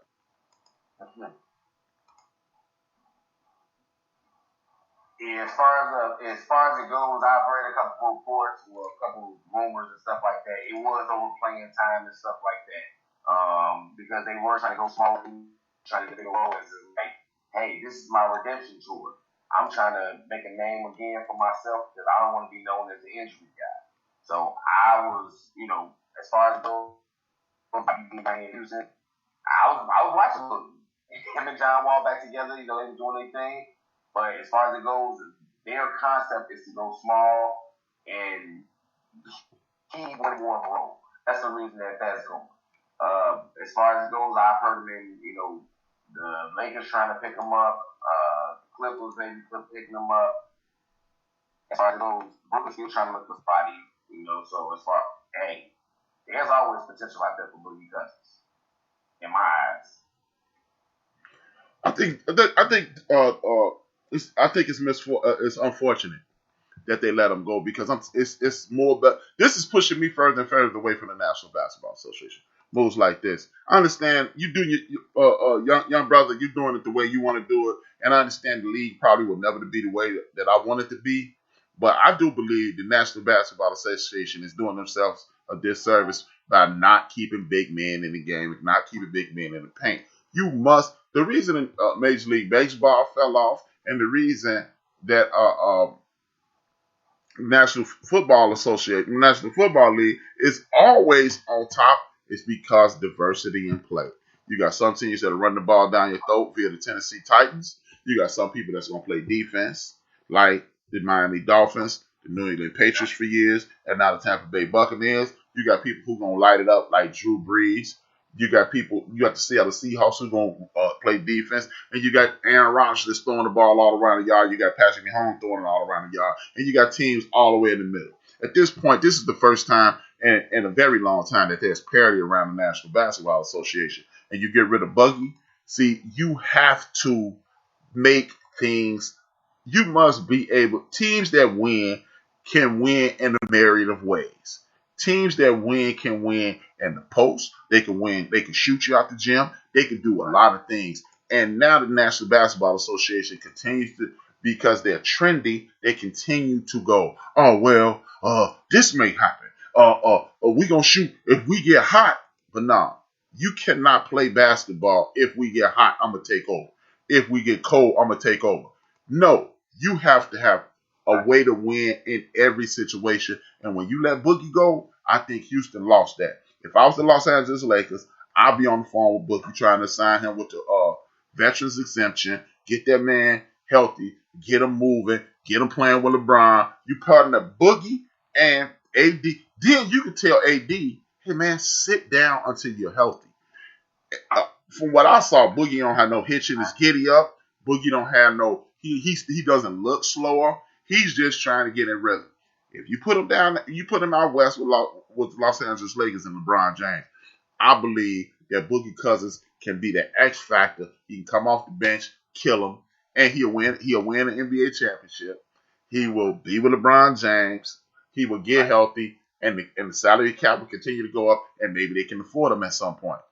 I believe this is a gigantic mistake, unless you just don't want to pay Boogie Cousins, because the small ball, nobody, look, I've been saying this for years on the air, and I've been saying it for years in person. Nobody wins shooting a three. Everybody keep looking at Steph Curry and the Golden State Warriors when at their heyday. They won. No, they didn't, because they led the league in points in the paint every year that they won an NBA championship. Even the years that they lost the NBA championship, they led the league in layups and points in the paint. That's where you win in the NBA. Keep pretending. Keep letting Scott Van Pelt, keep letting Stephen A, keep letting all those dudes trick you into believing you win from the perimeter. Now, Dame Dollar and them ain't winning nothing. My man Murray up in Denver, he's not winning anything. James Harden and anybody ain't winning anything. Kyrie and them, they're not going to win because you cannot win from the perimeter. When you get tired, your jumper is the first thing to go. And if that's the first thing to go, and y'all ain't playing no defense, and I got Boogie down there in the post, we eating y'all alive. My man RC just added something. Andre Drummond is available, but Boogie knows the Lakers offense. Exactly. Shout out to my man RC. Thank you. Exactly. But I don't know if they can afford, with salary cap restrictions, I don't know if they can afford Andre Drummond. But yeah, Andre Drummond is another dude. But me personally, I would prefer Boogie simply because A, as RC put it, they know he knows the offense, and B, Boogie can shoot from distance, Boogie can shoot from mid-range, Boogie can eat you up in the post, Boogie gonna rebound, and guess what? Boogie hits free throws. Drummond struggles at the free throw line. So that's the reason I wouldn't be trying to get him, and he costs more. You might be able, it might be cost effective. You might be able to add another veteran down the road, and Boogie can dominate when LeBron is on the bench. So I would keep him, but with that being said, I don't know how they're gonna play it. I got faith in the Lakers situation. Historically, they've always made the best possible moves, and they're gonna continue to do it. If you ask me, I'm looking at the National Basketball Association in a week. It's just about halfway through it. That means we are 2 months into it. It started in the 20s of December. We had the 20th of January, now in the 20th of February. That means it's time to talk about league most valuable players. Who would you be the top 3 players in the most valuable player conversation? My top 3, okay. So I'm gonna go with number 3. I'm gonna go with Kawhi Leonard. He's still doing his thing. And as far as it goes, the Clippers are being very formal about that. We miss a lot of games, and that's still gonna bother me. But as long as they keep it rolling, they're gonna be just fine. I have LeBron James at 2. He has actually skid from 1, especially over this whole time period that has been in regards to Anthony Davis being out. I thought LeBron was gonna show up and show out. He's still doing his thing, but it's just more so he is winning. So can't really have you there because winning is a part of this MVP race for me. But on number 1, I have leading is Joel Embiid. He still has a factor in this games too, so that's how I'm not on him as far as it goes. That man is balling. He is killing the game. He's the big man that you're actually asking for. He's able to do it from the post. He's able to do it from the rim. He's able to do it from the free throw line. He's able to do it just mid-range overall. And he's putting that team on his back. He can rebound. He can block shots. So as far as it goes, he is my MVP as far as number 1 team in the East. Okay. Big ups to thanks, Jersey. Number 1 Chief Rocket Jersey Brown just said my man Julius Randle made the All-Star team. It's been a long time coming. Julius Randle is another guy that I like, not just because he's left-handed. Again, this is I think me and somebody was talking last night. Me and Rello. Shout out to Rello, man, for always supporting all the shows. Every time he see I'm on, he give me mad love. Big ups to Rello. But I'm glad Julius Randle made the All-Star team. But that's what me and Rello was talking about last night. That sting of losing and then coming back and potentially losing again, like Chris Webber went through. That's what made Chris Webber. That's what made Chris Webber great. If you ask me, that's what made Michael Jordan great. When you got people like Dan Dockich locking you up for your last game and you blow the free throws at the end of the game, you're going to be the greatest player ever. Kobe Bryant shooting those 3 air balls made him become one of the greatest ball players ever, if you ask me. LeBron James being humiliated in front of the world with the Dream Team. Well, not the Dream Team, with the Heatles, as they were called at the time. LeBron James has never looked back. It made him reach another level. Tim Duncan lost all 4 years in college, and bam, it's over. Those are the type of things that I think is missing in these guys, that thing that builds that intestinal fortitude inside of you. So that's why I believe it. Now, in regards to league MVP, I'm going to say the number 3 guy on my list is 1 Chris Paul, CP3. The Phoenix Suns are a totally different team with Chris Paul on that team. Chris Paul needs to be getting some love with league MVP. One thing about Major League Baseball, if you are impacting games, you're in the conversation. And when you're in the conversation, you have a chance to win. The number 2 dude on my list is 1 LeBron James. LeBron James in his 18th year. He's doing the damn thing, and it's easy to pick all these other guys, but I'm still gonna say LeBron James.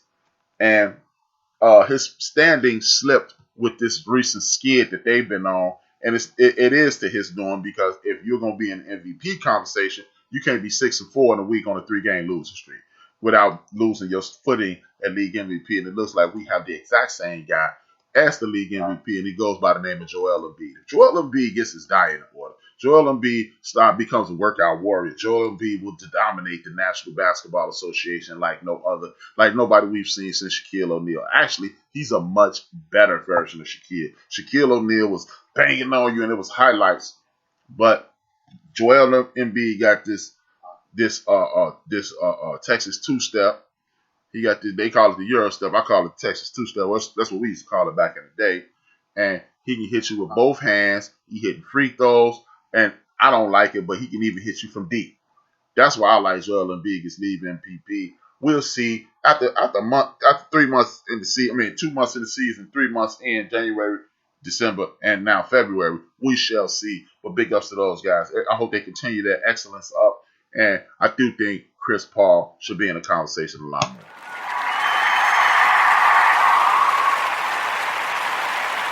Your coaches of the year is what we're gonna cover next. Who you got? I'm with that. Coaches of the year. So my top 3 coaches of the year. I have my top 3. All right, at number 3 I got Ty Lue, first time coach for the Clippers. Hey, breakfast. What's up, Russell? Quinn Snyder over in Utah. They got the number 1 team in the West, so he definitely needs to get them boys. He got them boys rolling. We already talked about what happened in the bubble, and you see how they come out. They got healthy. They're playing great basketball. But number 1, I do have my boy Doc Rivers. As far as it goes, he figured something out in regards to the 76ers and Joel Embiid. I don't know if he fit that switch for him in regards to, like you said, being a workout warrior, just make sure to take care of himself more. But Doc got rolled over there. Number 1 team in the East. Doc is my coach of the year right now. Well, I got the same 3, but Snyder's 3. I got Doc number 2, and I got Tyronn Lue number 1 because Tyronn Lue is doing the toughest job, if you ask me. I think even though I think Brown was trash as the coach for the Philadelphia 76ers, I think Doc had the easiest transition because all he had to do was go over there and show them his championship ring and say, hey, I'm Doc Rivers, and if y'all lose, they're not going to blame me. They're going to blame y'all. So, and I'm not saying that Doc isn't doing an excellent job. I just think he's not doing the job that what's his name? Tyronn Lue is doing. Tyronn Lue is still coaching around injuries. He's coaching around this whole what is it? What they call it? Resting shit. This managing of games, managing of personalities. If Doc gets the moment Doc got Ben Simmons to buy in, or the moment he got Joel to buy in, it was easy sledding. Joel Embiid seems to already be bought in. He actually has my main man Ben Simmons shooting from not just free throws. He's shooting jump shots now. Not a lot, but he's shooting more than he was. So I'm load management. Thank you, Big Illinois. Big ups to Big Illinois for that. That load management thing annoys the hell out of me. But I'm going with my man Ty Lue as coach of the year. And it's real hard to get me to go against a Chicago Cat. But I'm rocking with Doc, man. I want Doc to win the championship. But I would love for Doc Rivers and the Philadelphia 76ers to win the championship because I think he got a raw deal. I think the Clippers are not as mentally tough as we would like them to be. And that's why I give it to Tyronn Lue. As Big Illinois just said, Tobias Harris is killing too. So I just think they added the structure and the focus over there. But Tyronn Lue, he got a lot. You got Lemon Pepper Lou ain't right. You got Bev ain't right. You got Paul and Kawhi doing this load management thing, and he still got them at the top of the food chain. That's why I'm rolling with Tyronn Lue. Big ups to Tyronn Lue. Big ups to the National Basketball Association. Y'all turning me off a little bit, but in some instances, I'm enjoying it.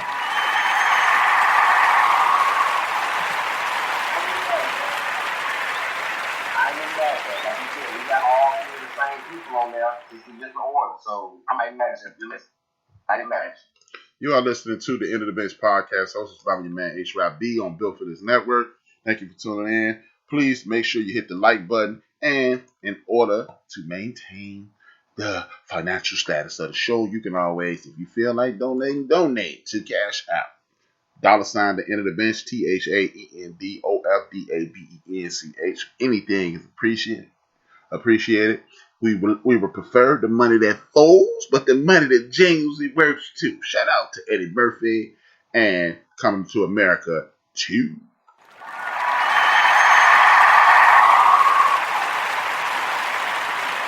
Also, our new slogan, as you see in the background, is just do it. And y'all know where I got that from. Just do it. Just do it. Get up and do it. Like my man Lewis used to say, I need you to get up and do it. Now, we're going to close this out with a little National Football League. We're going to do this little speed round. It's about 15 minutes to go. Carolina Panthers versus Teddy Bridgewater. Even though he sounds like a character in the children's book, what do you think about that situation? They offered the kitchen sink as well as Christian McCaffrey. Is this why they're winning? Or do you like this new mentality, NBA-style mentality of the owner of the Carolina Panthers? I'm listening.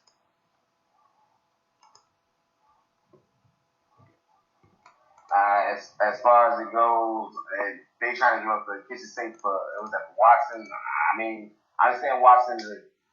I understand what the kitchen sink at Watson about the beginning coach, man. Even though we knew it wasn't going there, but there is something happening in Carolina. Teddy Bridgewater was doing his thing, and Christian McCaffrey was hurt most of the season. So it's like, man, give it a chance.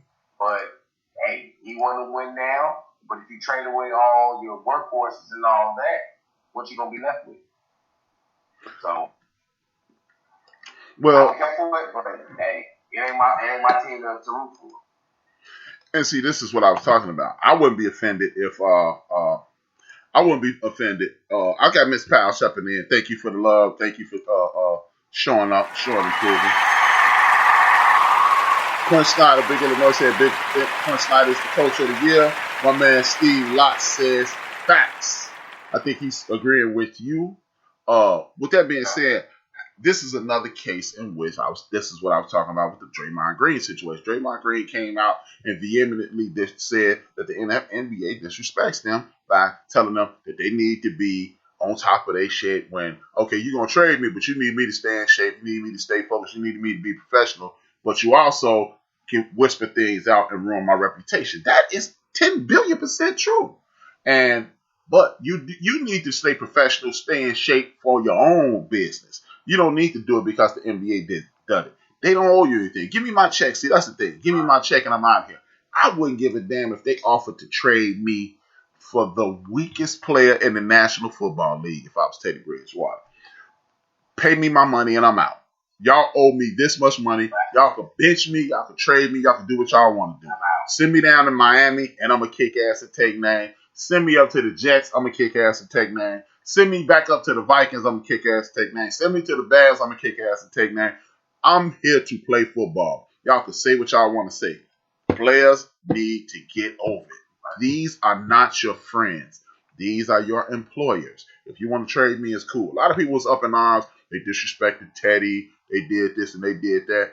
I don't care. If I'm Teddy B, the money's it's the money. Did the check bounce? Okay. Well, I'm playing up there now. Again, this is why when me and Rello was talking last night, I told Rello, if I was a professional athlete, I would buy a house where I want to live.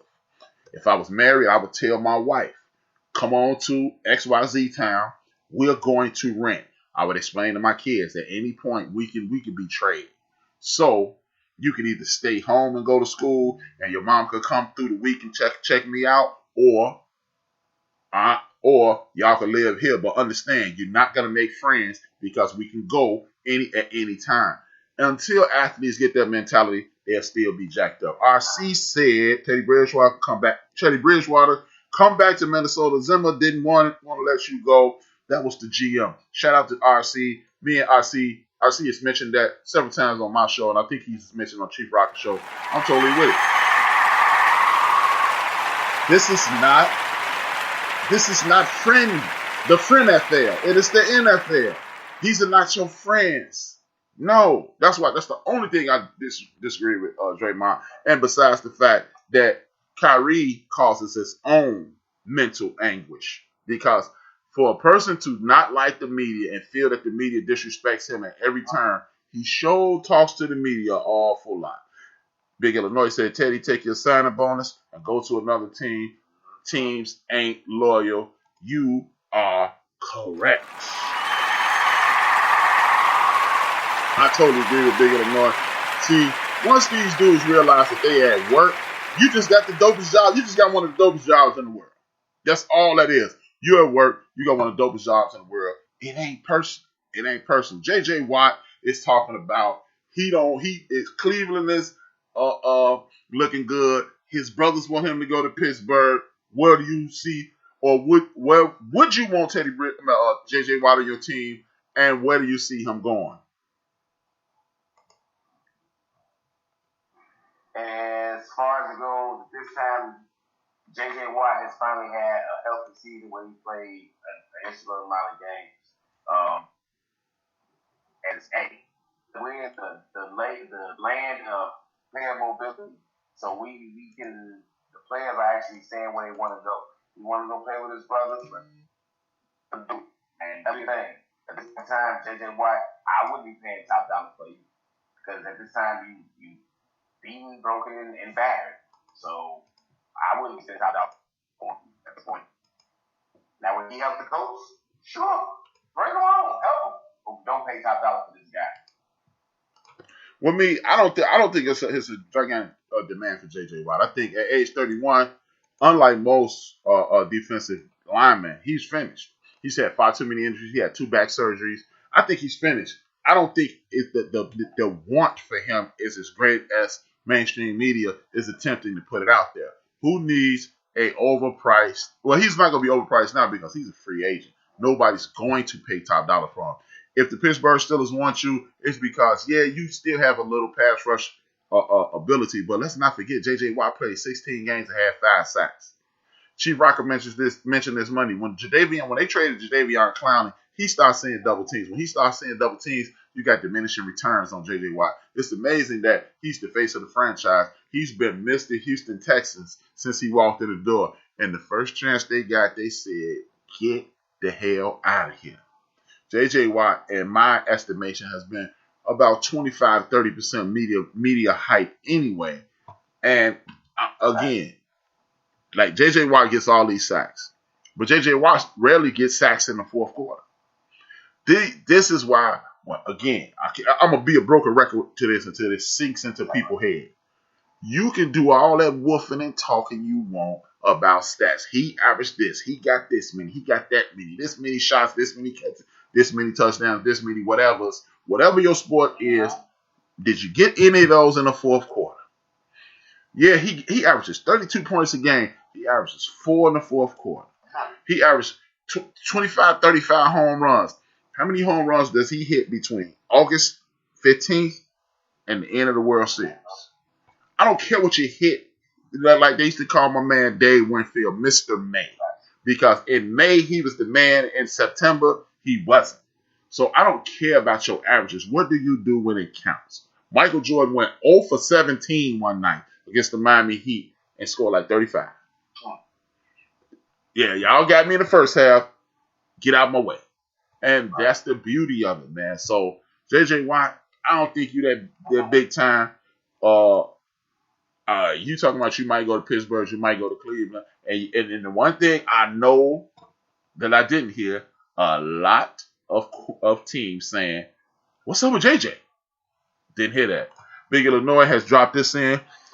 Top 3 in quarterback pressures. It's not over yet. And he's a situation pass rusher.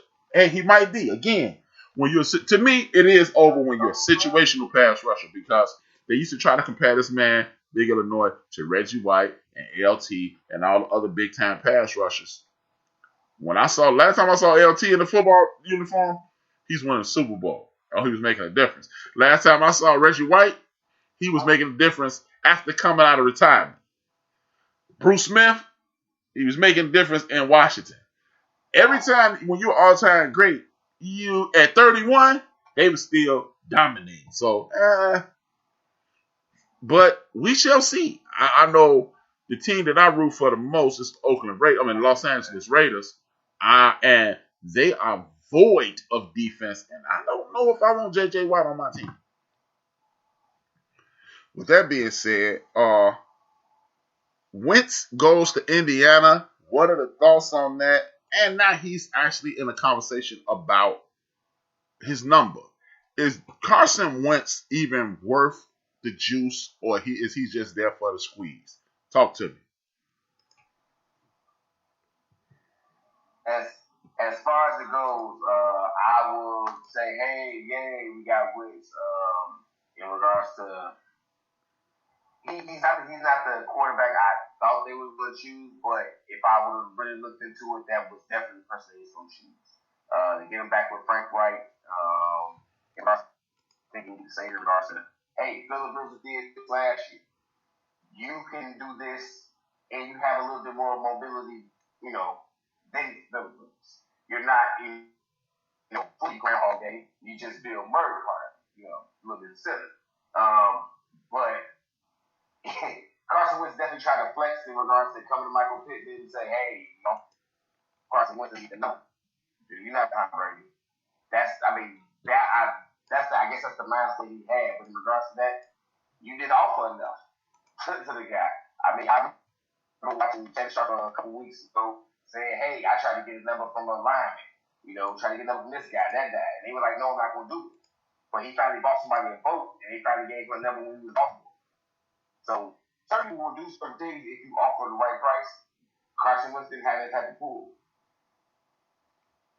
Me personally, I think Carson Wentz is I'm damn near about to quote Louis Riddick. Shout out to Louis Riddick, one of the most astute minds in all of management and football today. Big ups to that brother. He should be putting the bands back together.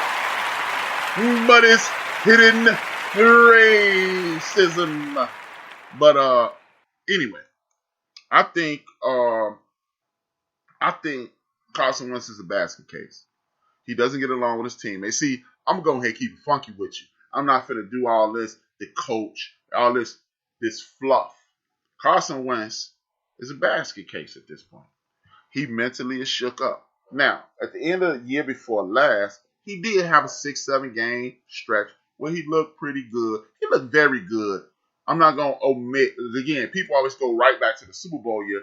Actually, the last 6-7 games of the season, Carson Wentz looked pretty good when he was throwing to practice squad duels and rereads. So I'm going to give him that. But anytime you up and down, up and down, up and down, up and down, that's something between your ears. So if it is something between his ears, if you put him with a coach like Frank Wright, who he's played with, who's comfortable with him, and again, this is why I say coaching is king in football and coaching is king in college. Because the one good thing about Frank Wright that I've noticed, and the one good thing about great football coaches is this. They coach the talent, not the system. Shout out to, even though I'm not as much in love as with Coach Harbaugh as I used to be, Coach Harbaugh coaches the system, not the player. Coaches the player, not the system. He changed this whole situation with Jackson up there. And hopefully, they'll take a page out of the great Bill Walsh's book, God Rest His Soul.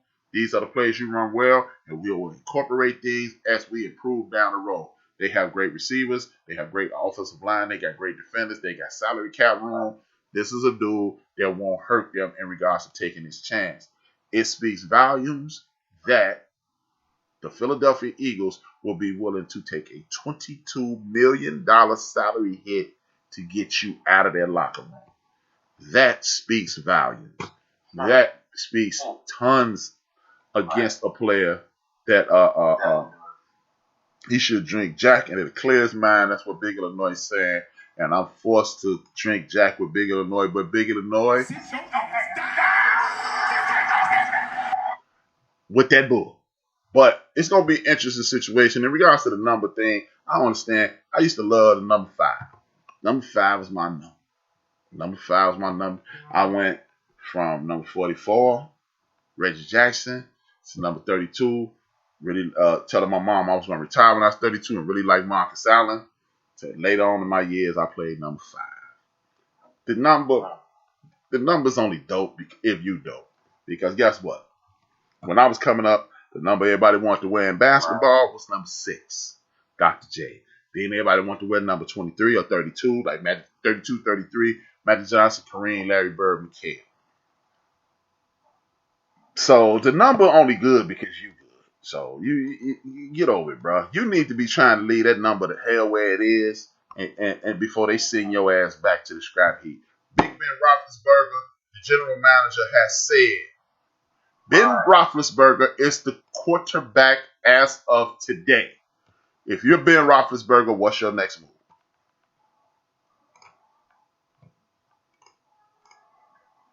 Yeah. Well, if I was Ben Roethlisberger, I would just sit back. I wouldn't get in the gym to try and work out, but I would have been fooling myself. If they still want him and he still got the strength to do it, get the money. I mean, you always talk about players not holding back and getting that money, do whatever they need to. Do your thing, Ben. If they want you to be the quarterback and they're gonna pay you, hey, keep playing. Me, if I'm Ben Roethlisberger, I'll pack my clothes and leave. I'll say how much money is guaranteed, then I would leave because at this point, Ben Roethlisberger, you need to be able to take an assessment of yourself. You're no longer Ben Roethlisberger. You no longer can do it the way they need you to do it, and proof positive of that is the fact that they're talking about getting rid of your ass, and we ain't even into the off season yet. The actual league year calendar hasn't even turned over. It's over for you, Ben. Look, it comes a time in every athlete's life that he understands and can clearly see, I no longer have it. Ben Roethlisberger, you no longer have it. If the general manager is saying you're the Big Illinois just corrected me, the Carson Wentz is a $41 million salary cap hit. Again, that's twice as much as I thought it was, and it speaks even more volumes to who this guy is. But back to Ben Roethlisberger. Ben, it's over. You restructured your contract. That means you have guaranteed money still in the kitty. You're going to get that money regardless. They're going to take that hit. And then, bam. Then you walk away stinking up the joint because, look, the league is caught on. One thing about the National Football League, if you do something long enough, they're gonna detect it and they're gonna stop it. Ben Roethlisberger couldn't push the ball down the field as much as he used to in the past. Teams stopped playing the short balls, and that's why the Pittsburgh Steelers lost 5 out of their last 6 games. Period. So with that being said, Ben restructured his deal though. Big Illinois said Ben is a $41 million hit. He restructured his deal 2 weeks ago. When he restructured his deal, it's 2020 now. Again, that's what I'm saying. That money is guaranteed, I think.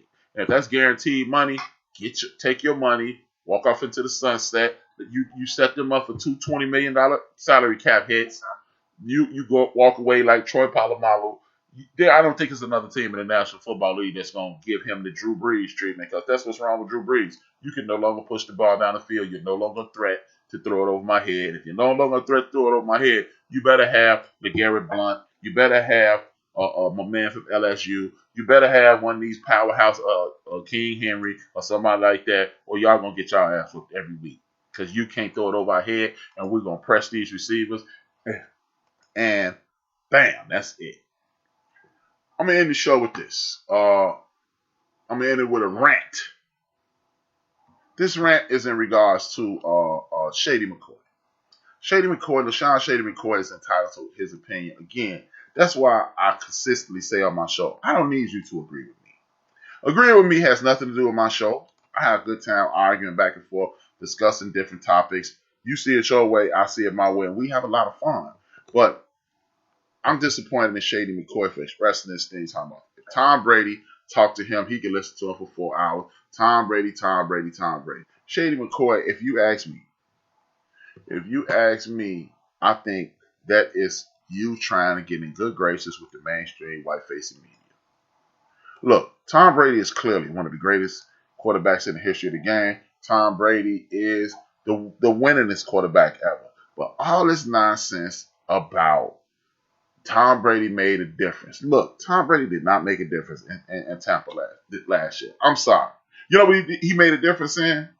Instead of my man Byron Leftwich throwing all them deep passes down the middle of the field and up the sideline that Jameis Winston threw for 5,000 yards with, you did chuck and duck all the way down the field.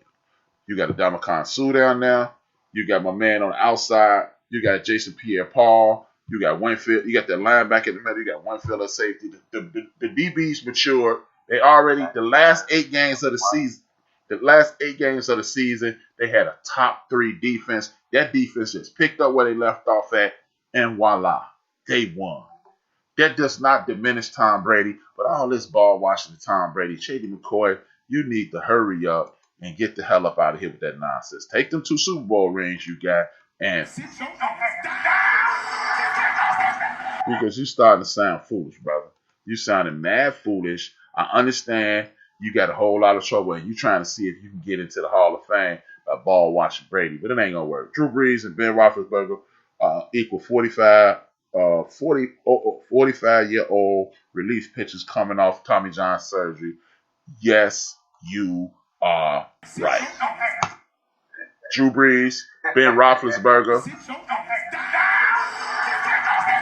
Big Illinois. I totally agree with Big Illinois on that. Next week, one of the topics we'll be talking about next week, I might do a show Thursday. It ain't going to be about sports. It's going to be about getting things off my chest.